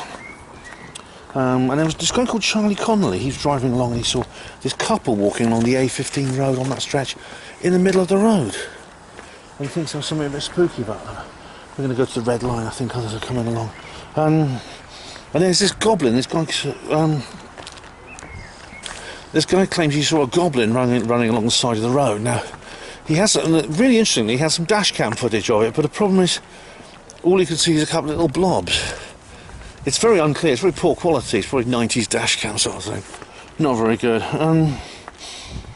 It's really strange. I mean, someone asked that, made an obvious point. I mean, what is actually, whatever this phenomena is, it's actually part of the landscape, because if it's just part of the universe generally, then it'll be like following, well, the Earth itself is moving through space, and the Earth is orbiting the Sun is orbiting the galaxy, and the galaxy is orbiting various other galaxies, so the location to space are always relative to others. So there's no sort of base, universal base location you can measure everything from. So this is obviously something attached to the landscape. Yeah, I mean, it's interesting talk, although, again, I felt my eyelids going heavy. That's last night's insomnia. It always catches up. It's not fair, really, because, however much insomnia I get at night, it always wears off when I have to get up and go to work or something, so why can't I have insomnia during the day? It's not fair. Anyway, I'm at the red line, and the other guys are coming here, so I'm going to have a drink in here. So, see you in a bit. October 1960, also on the right bank of the river.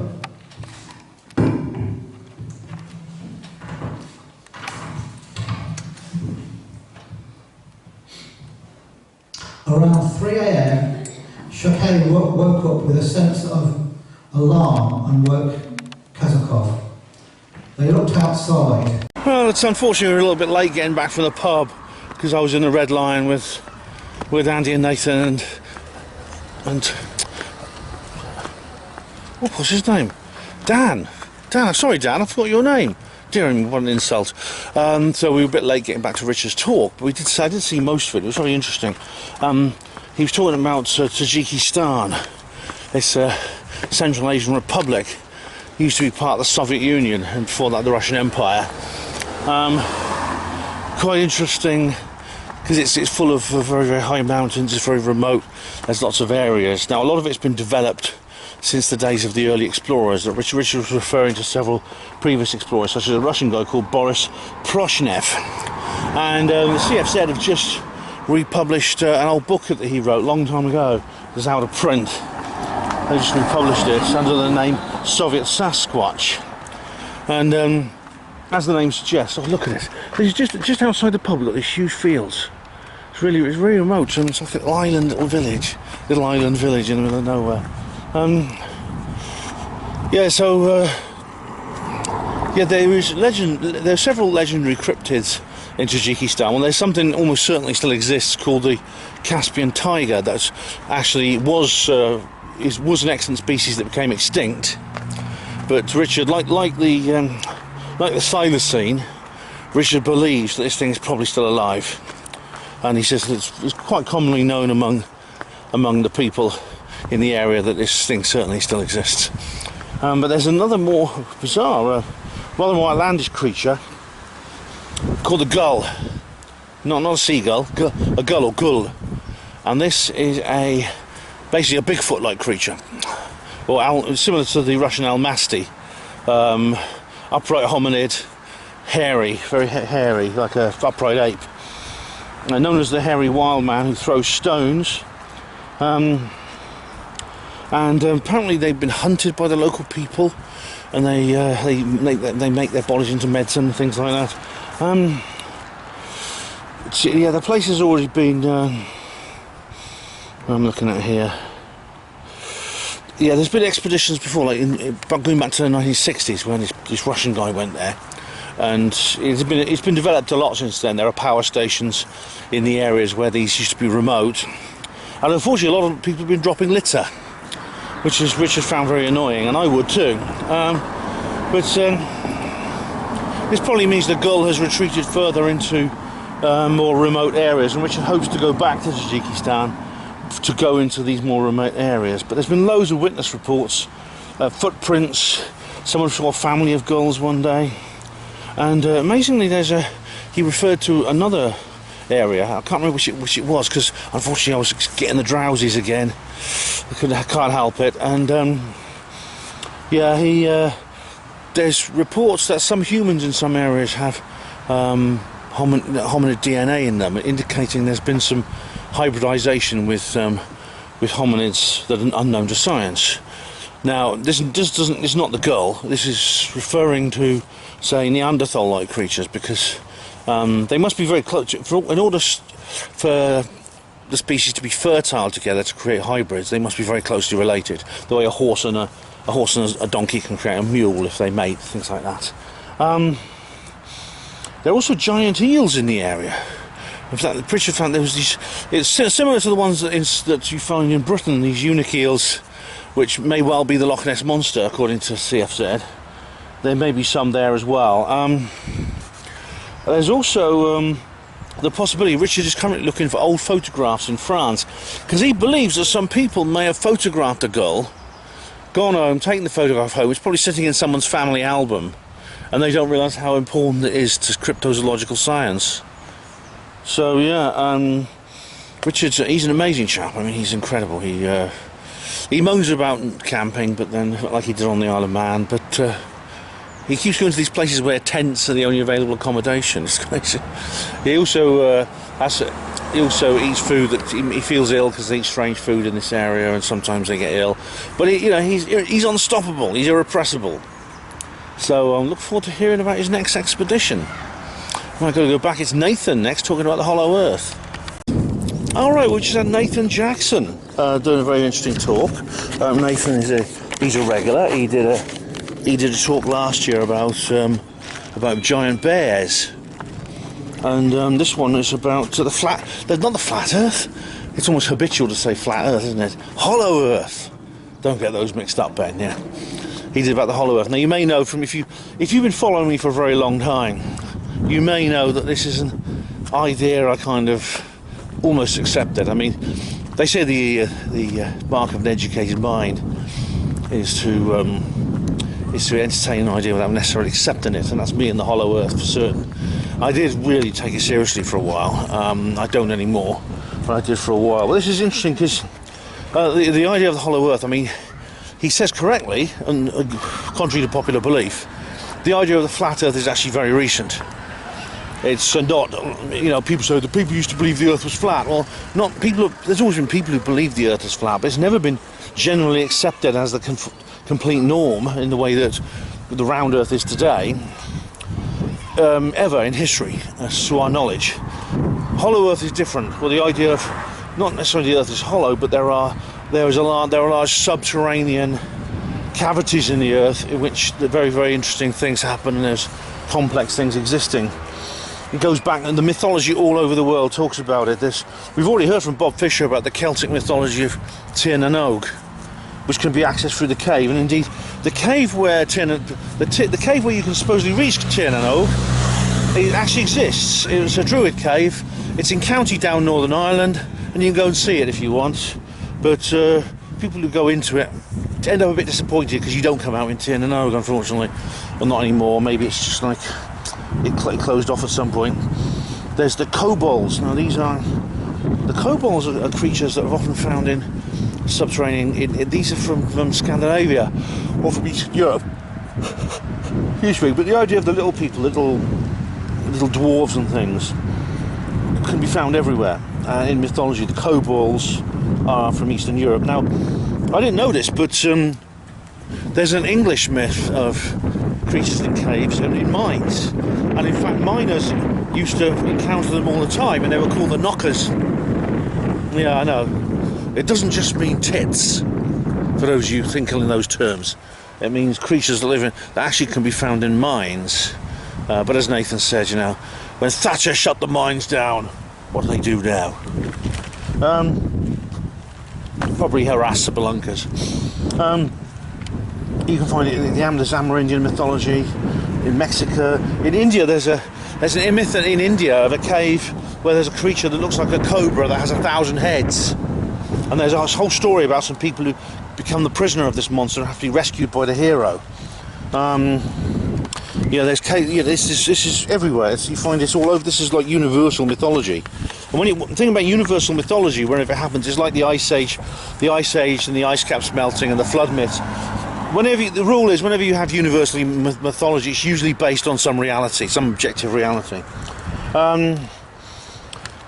what you often get with caves is the emergence story. Now, the emergence story is someone who goes into a cave. You can find this with Tir na Nog, actually. They go into a cave, but when they eventually come out into the world where we know of, the upstairs world, they've changed in some way, or something has changed.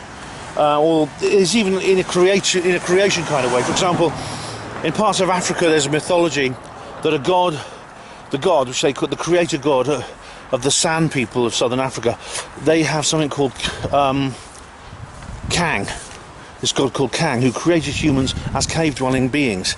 And at one point, and he said they lived in like a utopian subterranean society underground. And at one point, Kang said, it's very much like the myth of Eden. At one point, Kang said, you humans, you have to go out into the upstairs world now. You have to go out into the upper world, and where life is harder, but it's more.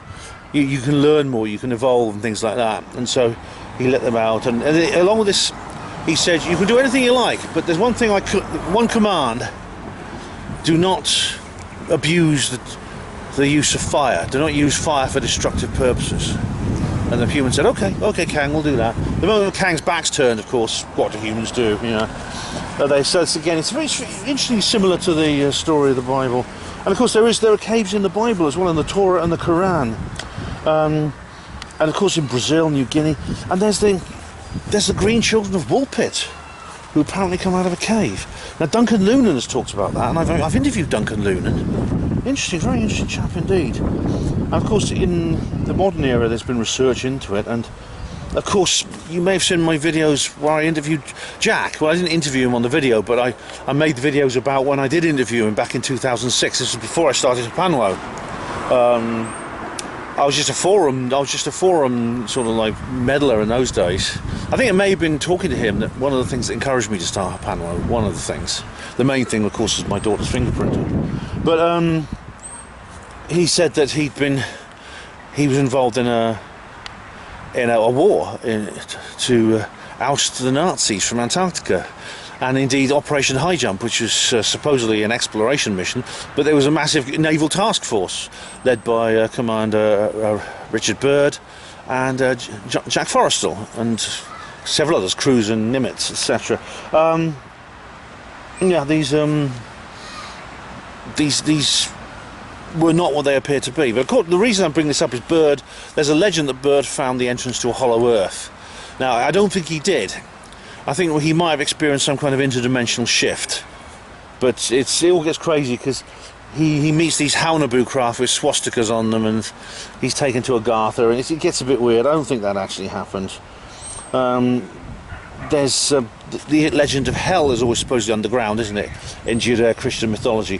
Hell, you point down to hell, up to heaven, things like that. And Dante goes into, Dante Alighieri, the Divine Comedy. In the Inferno, he goes down into hell. I mean, we've just been talking about it with Dan Brown's story. Jules Verne, The Journey to the Centre of the Earth, great, very interesting book. I read that book actually, and also the film. There's a very good film made of it with James Mason. I mean, is there any evidence though? Well, there are cavities in the Earth. There may be even bigger ones in the Moon. It could explain the Moon's very low density. Is there are cavities inside it? It's like a chocolate egg, not that it's completely hollow. I don't believe this idea of a complete cavity inside, and the Earth is like the skin of an onion, and inside there's another sun. I gave up on that idea a long time ago. But there are caves. There may be inaccessible caves. There may be very unexplored, unknown caves. And indeed, it seems that some layers of the Earth's interior spin at different speeds in different directions to the others, and between them there's a gap known as the Mohorovich continuity, which may actually be a hollow space. And Edgar Rice Burroughs actually created it, was At the Earth's Core.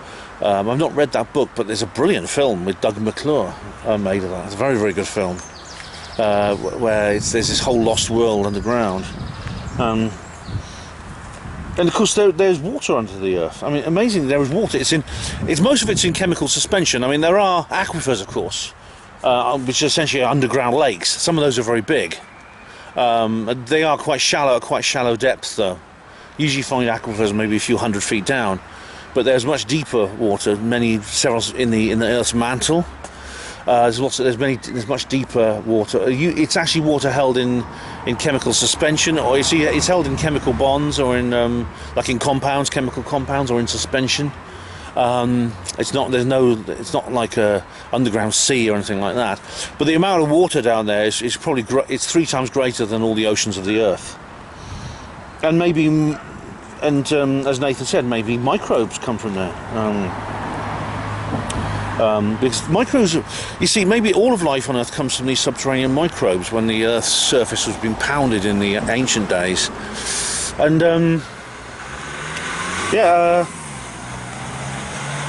I mean, when the Q&A came along, I put my hand up and I said, Nathan, is it possible that, seeing as we know that microbes evolve from very small into complex life, as they have on the surface, is it possible they did in the right circumstances, even with the absence of sunlight, they could do so underground and become much more bigger, complex organisms. And he said he doesn't. There's no way of knowing. Dan Holsworth then put his hand up and basically answered my question, saying, "No, you need photosynthesis for that." Maybe, I mean, it's hard to know, but very, very interesting. That was very interesting to take. Nathan, he's an intelligent young man. He really is. He's very, very. You know, it's very interesting. He's got a good style as presentation as well. Oh, no, there was a walkout. This is interesting. He got a heckler. Someone objected to something he said. I won't go into the details, but one of the audience members really interrupted him. Didn't wait for the Q&A, just interrupted him. And Nathan handled it very well. This lady eventually got up and walked out. Honestly, I think, you know, everyone gets one of those. I've had a couple of walkouts in my time. Only two, actually. I've only had two walkouts.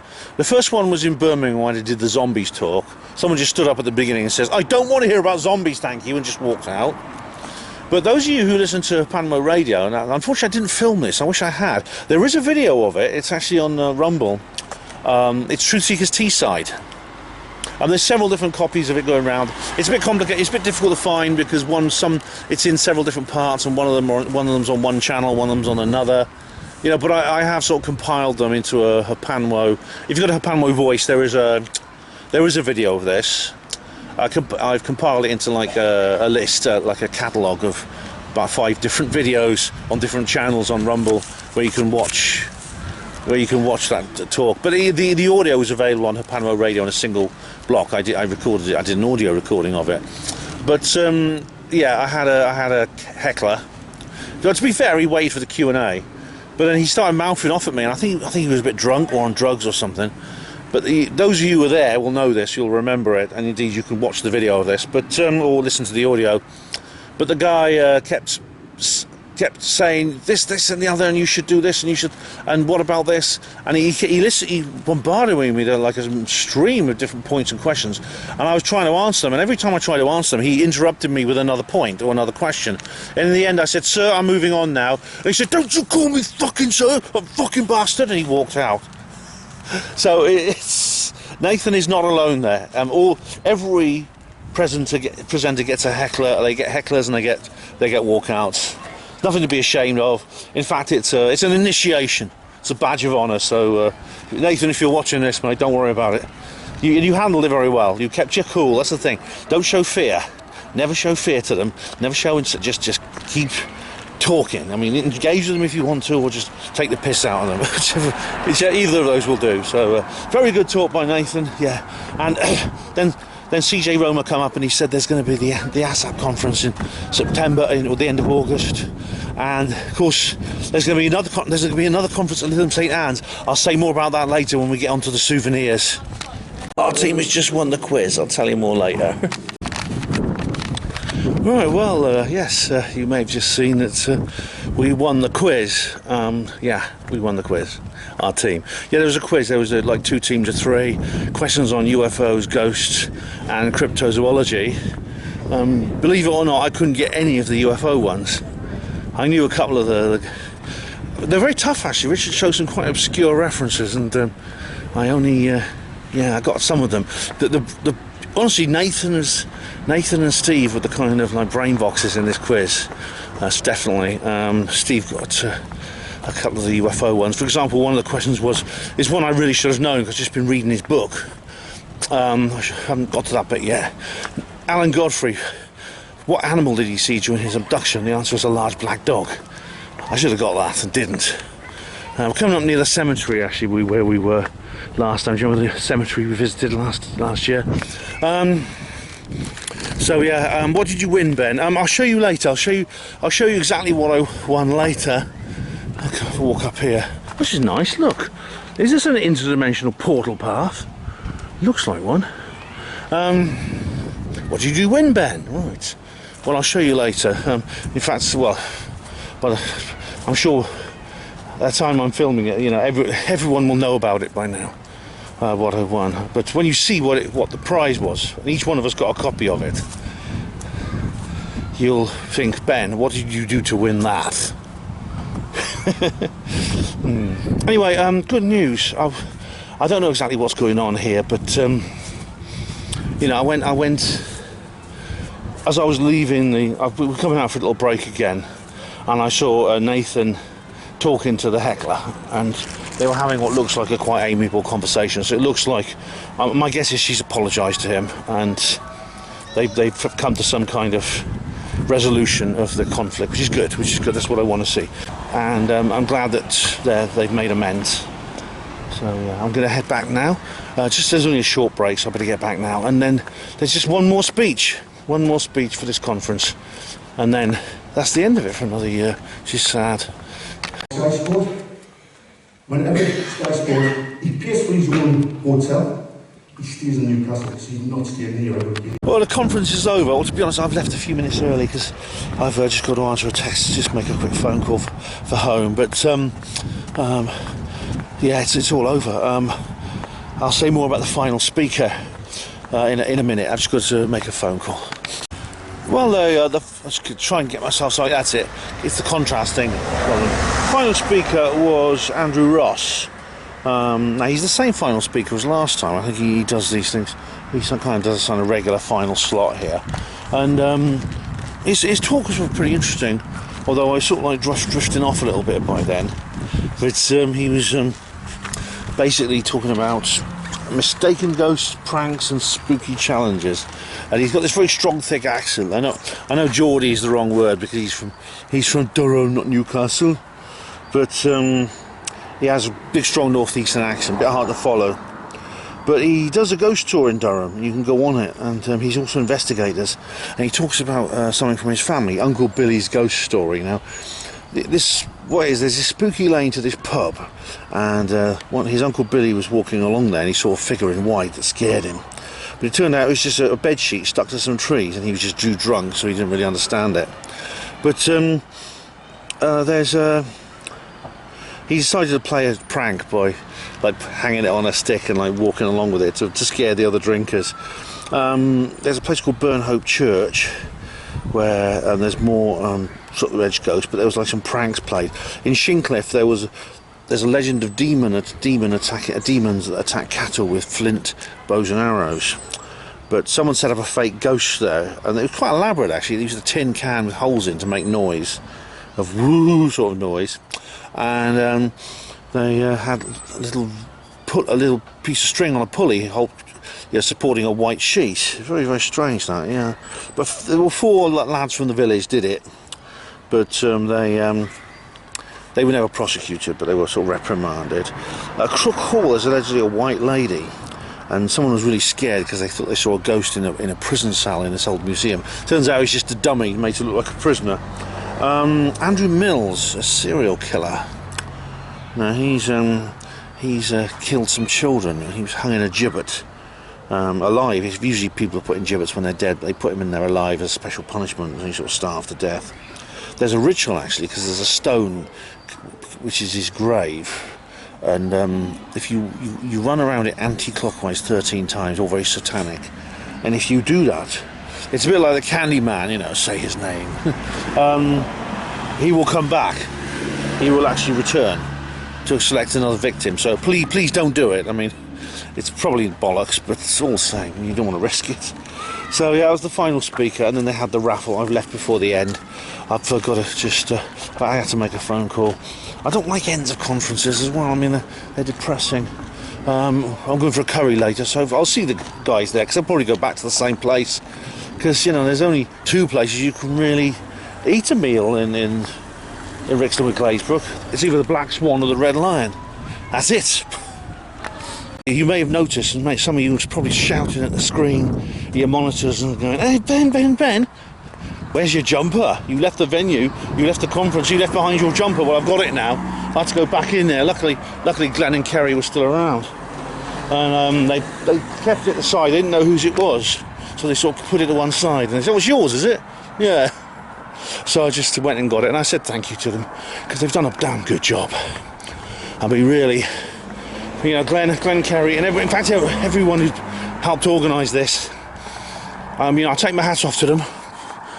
I'll show you my shiny head, because they've done a bloody good job. They've really, really produced a good conference, and everyone here has had a wonderful time. It is a real highlight, and so yeah, I can't wait for the next one. just 1 year away. Hello, I am at the Red Lion pub in Rixton with Glazebrook, which I must say is a rather mediocre pub, but it's a very, very good restaurant because they now have teamed up with Royal Curry House. And I tell you what, I've had a fantastic curry. It's been absolutely brilliant. I really, really do like it. And yeah, it's nice. It's so nice not to have to rush off. Look, if you ever go to one of these weekend conferences, okay, don't go home on the Sunday night. Don't. Stay overnight. Stay the Sunday. Save up if you have to. Stay the Sunday night and go home on the Monday, because it's just rushing off. The culture shock and everything like that will just be too much for you. Make the most of it. Have another evening in wherever you are. That's what I recommend. We've had our dinner. That's Michael's beer. Rhiannon's on the water, and I am on wine. Well, it's Sunday night, and we've had dinner, we've had a drink, and now it's time for bed. I'll get up tomorrow morning, but luckily we don't have to rush. Good morning. It is now Monday morning. Very, very pleasant morning it is too. And it is the moment you've all been waiting for. It's souvenirs time, yes. So we start off with my glasses. Those are my glasses. Truth Seekers notebook. This is one of the books I bought here. Majestic by Whitley Strieber. This is the best-selling author of community. This is actually a novel about the Roswell incident. Does that sound familiar to you? Yeah, I just thought I would, because it's someone else has written a novel about the Roswell incident. I thought I would as well. I thought I would read it as well. So the Roswell incident is based on that. So I'm going to be very interested to read that. I read Communion. This is his most famous book, and certainly I'm interested to read more than that. Now, this is called Transdimensional Zombie Bummers: The Thing Goo Line, Volume 1, and you could probably guess actually that it was chosen by Richard Freeman, because this is my prize for winning the quiz. Yes, it is. Now, this is Bob Fischer's audio play, Simon Perkins' Lurgy, and it says here by Bob Fischer, starring Roger Limb and Ethan Warren. Roger Limb is a real 70s BBC announcer, so it's good. It's great they got him there. Yeah, very definitely. Lyle Watson, A Gift of Unknown Things. Now, author of Supernature. Now, this is really weird because, like, I've got like a load of Lyle Watson's books because my mum was very much into him when she was young and more open-minded. And one of the things I inherited from her when she died was her books. And there's 4 of these really amazing books by Lyle Watson. I've done an entire video on Lyle Watson. These books are all out of print, but they are real hidden gems from sort of early 70s. And they contain a huge amount of information on paranormal subjects that just seems to be absent from more modern books. Annie Jacobson's Area 51, The Uncensored History of America's Top Secret Military Base. Well, it's not completely uncensored, I should say. It is slightly censored. But this is the book. Do you remember I didn't buy this at the Atomic Museum at Stairway to the Sunrise when I was in Las Vegas because it was too expensive and it would be a lot to lug home, so I thought I would buy it another time, and I just have bought it from the store I did actually buy this from the store. Jackie spotted it for me and said, "Hey Ben, this is what you want." So she knows it's up my street. This would be very interesting indeed, I'm sure. Bérenger Saunier, Priest Wizard of Rennes-le-Château. Now, the Rennes-le-Château thing's gone a bit out of fashion in the last few years, but I'm still interested in it. This is by Neil MacDonald, the man you met earlier, who had his stall, and Thomas Sheridan. So that's going to be very interesting indeed. Now these are like gold dust, these. UFO Matrix magazine. Who remembers these? Volume 1, Issue 1. It's a very short-lived magazine. It only actually lasted about 8 issues. But they are, and it stopped. But you know what?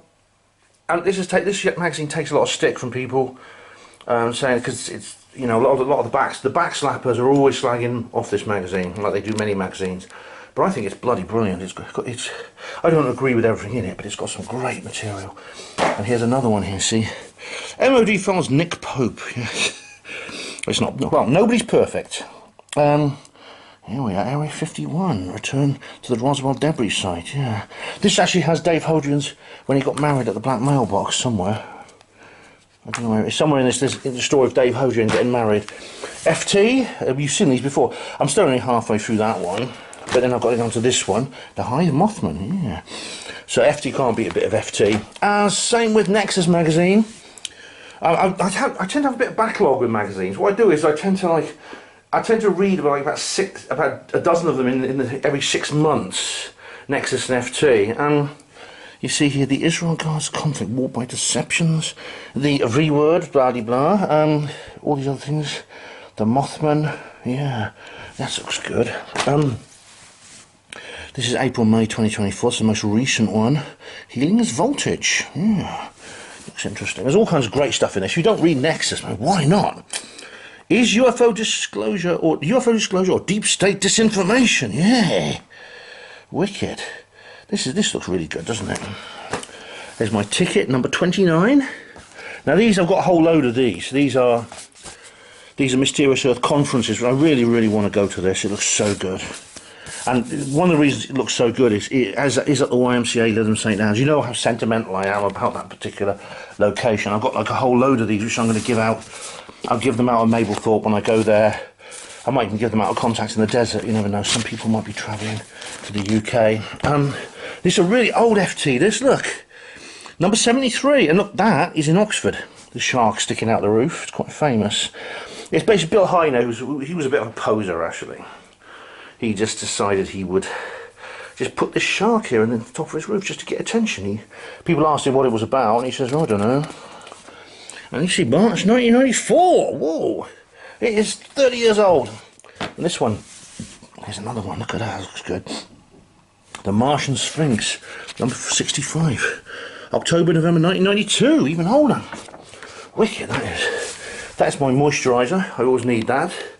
I make no disguise of the fact that I do have a dry skin problem. Now, this is a shower cap. This is the box it came in. This was left for me at the hotel. Now, it was in the place where they normally leave the soap, the bar of soap, but they left me this shower cap instead, which is bugger all use to me. Anyway, never mind. That's my phone charger. That is my camera charger. What's in here? That's my laptop charger. I don't know why I brought that because I didn't bring my laptop. Here's the bag it all comes in. That is my toothbrush. Here are my pens, main pen and spare pen. And this is a jar of shower gel which they've left for me, which I'm going to take home with me. And these are envelopes. So yeah, and that's it. That was this particular adventure's souvenirs. Well, I've cleared my room now, and we're going to head home in a minute. I'll say more about my general feelings about this conference later, but I'm in good spirits right now. I think it's been generally, I'll show you right now, it's more or less a success. Okay, we're leaving now. Bye bye Black Swan, see you next year. So we only ever see a distorted picture of any drugs. Hey guys, we're getting near Keel Services again. To see most of the trial data, but only this is where the Ursula and Sabina Eriksson went crazy. It's here on the southbound carriageway. This distorted evidence is then communicated live in a distorted fashion. In their 40 years of practice, that's the slip road they came down. Doctors hear about what works through ad hoc traditions from sales reps, colleagues, or journals. But those colleagues can be in the pay of drug companies, often undisclosed, and the journals are. Okay, we stopped at some services, a service station. Now this is not Keel Services, it's another one, but they all look pretty much the same, don't they? The reason I stopped here is because if you watch the video of the quiz, you'll see this, but I discovered something very interesting, something else very interesting about Keel Services.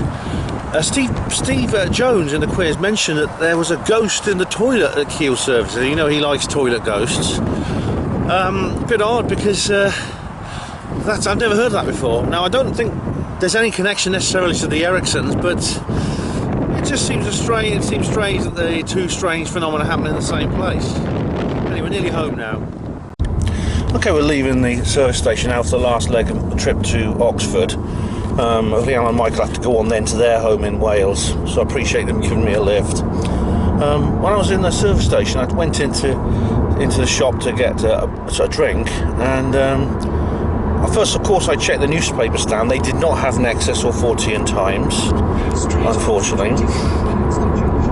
But then when I was in Smith's getting the drink, just a bottle of juice, there was like one till, a human till, and then 3 cashless auto checkouts, and there was a sign on the human till saying this. No one was there, just said this checkout is closed, please use the others. And of course, I then walked around the shop and I saw a lady stacking the shelves, and I said to her very politely, do you mind, I need to pay with cash? And she very, very obligingly stopped what she was doing, and she went to the human till and she served me, and I was very nice to her and said thank you. So it's very easy. That was not quite a cashless shop, but it was close to it. I mean, I'm sure there were some people who would have been objecting and say, well, can't you just go and pay with your card at the auto checkout, you know? I mean, I'm a human being, I'm not supposed to serve you, or something like that. So that's quite a happy experience there. Well, welcome back to Sunderland Avenue, everyone. Home of the Philip Pullman fictional portal, a man in the spirit of Bob Fischer, I think. Well, breaking news, guys. While I have been on the way home from this particular adventure, it's been announced on the news that Humza Yousaf has quit as First Minister of Scotland. What can I say except good? He's a bitter, angry, envious, corrupt little man, and it's good to see the back of him. I'm not Scottish, but for my fellow Britons in Scotland, I'd say I'm very, very happy for you. And the reason he's got rid of was because of his alliance with the Green Party broke down, and for that reason there was a split within his own party, and they've actually got rid of him. He's now quit. Who's going to be the next one? Well, I don't know, but I think just to piss him off, the Scots should choose someone who is white. Okay, well, I'm back here in Oxford on Sunderland Avenue, and it's the end of this particular little mission. I just want to say how thankful I am to everyone who organised this really good conference. I really enjoyed it. It was at least as good as last year's. Many thanks to Glenn Vaudrey and Kerry, and to all who did the catering, and everyone else who did the catering and all the organisational work. And thanks to all the delegates and the speakers. They were really, the speakers were really good. A favourite? The quality was so high. I don't know. The quality was so good. Like I say, I don't know if I could say which one I enjoyed the most. Maybe the aforementioned Bob Fischer. I thought he was excellent, even though his particular subject matter didn't go as far as I wanted it to, or he didn't explore areas I wanted him to go into, and I'd be interested in hearing. It's his talk, not mine, and I think he did a good job. I think he's very inspiring and insightful, and it's something I identified with, being of a similar age and having a similar background and a similar childhood, an attitude to life. So that was probably the one I enjoyed the most. All the others I enjoyed almost as much, though. They're really good. Thank you to everyone who organised that. And of course, a big, big thank you to Rhiannon and to Michael, who went out of their way. As you know, if you look on the map, it's a real dog-leg journey for them, but they offered and I accepted. They went out of their way to come and pick me up and give me a lift, and I really, really appreciate that. That's really, really good of them. So thank you to Rhiannon and Michael very, very much indeed. There's one more person I have to thank. This is someone who wishes to remain nameless, and I will respect their wishes enormously, because I'm very, very grateful to them. But they are a viewer, and the reason I want to thank them, it's hardly thanks, I can't think of any thanks that are really adequate, but they paid for this, they funded it, they sponsored this particular project. 90% of what I've just experienced was paid for by them, and so my heartfelt appreciation for that means a lot to me. Really, really does. So, as I said, all you guys out there who have not been to a 14 event, do go to one. Like I said, it treats the subject with respect. The blue chicken cult and the people who go on about jump seats to Antarctica and things like that, I just get tired of them. But I'm not against their ideas. I'm not saying that a lot of what they say is true, because I think a lot of it is true. Some of the most extraordinary facts are true. But it's just the way it's handled. and the way it's just presented as a novelty. Fortean research shows respect. It treats it with more respect. It understands the elusive nature, the rare and precious nature of the supernatural. And it leads me to understand at the end of the day the skeptics are wrong. At the end of the day, when you strip away every piece of nonsense, every piece of lie, every piece of mistaken identity and trivia, and people having a laugh, and memes, you know, and internet shitlordery and things like that, there is a hard core of truth that cannot be denied. And that tells us something extraordinary. It tells us something extraordinary about the universe we live in. Paranormal research is... What is paranormal research? It's something a lot of people laugh at, some people do for fun. But I think paranormal research gives the world a huge gift, a wonderful gift, the greatest gift of all. The knowledge that this universe is far, far more complex and exciting and interesting than, you know, the mainstream scientific world will admit. And it also should give us the knowledge that we ourselves, as human beings, as conscious beings, are more than science tells us we are. Human consciousness is a greater and more permanent thing. It's phenomenon than mainstream science ever gives us credit for. And there's a reason for that. As I said before, there are political reasons for that. As I say, if you watch my review of the Discovery movie, I'll go into that in more detail. And that, I think, is the Fortean culture. I think that is its greatest gift to the world. I've had a wonderful time. I'm looking forward to the next video will come very soon, and I'm going to speak at the Mablethorpe event, if you can get to that. Details on her Panwo voice. I will be filming it, but we'd love to see you. We'd love to see you there. But this particular expedition is at an end. Thank you all of you for watching her Panwo TV. Hospital Porters, pride and dignity. Stop the New World Order.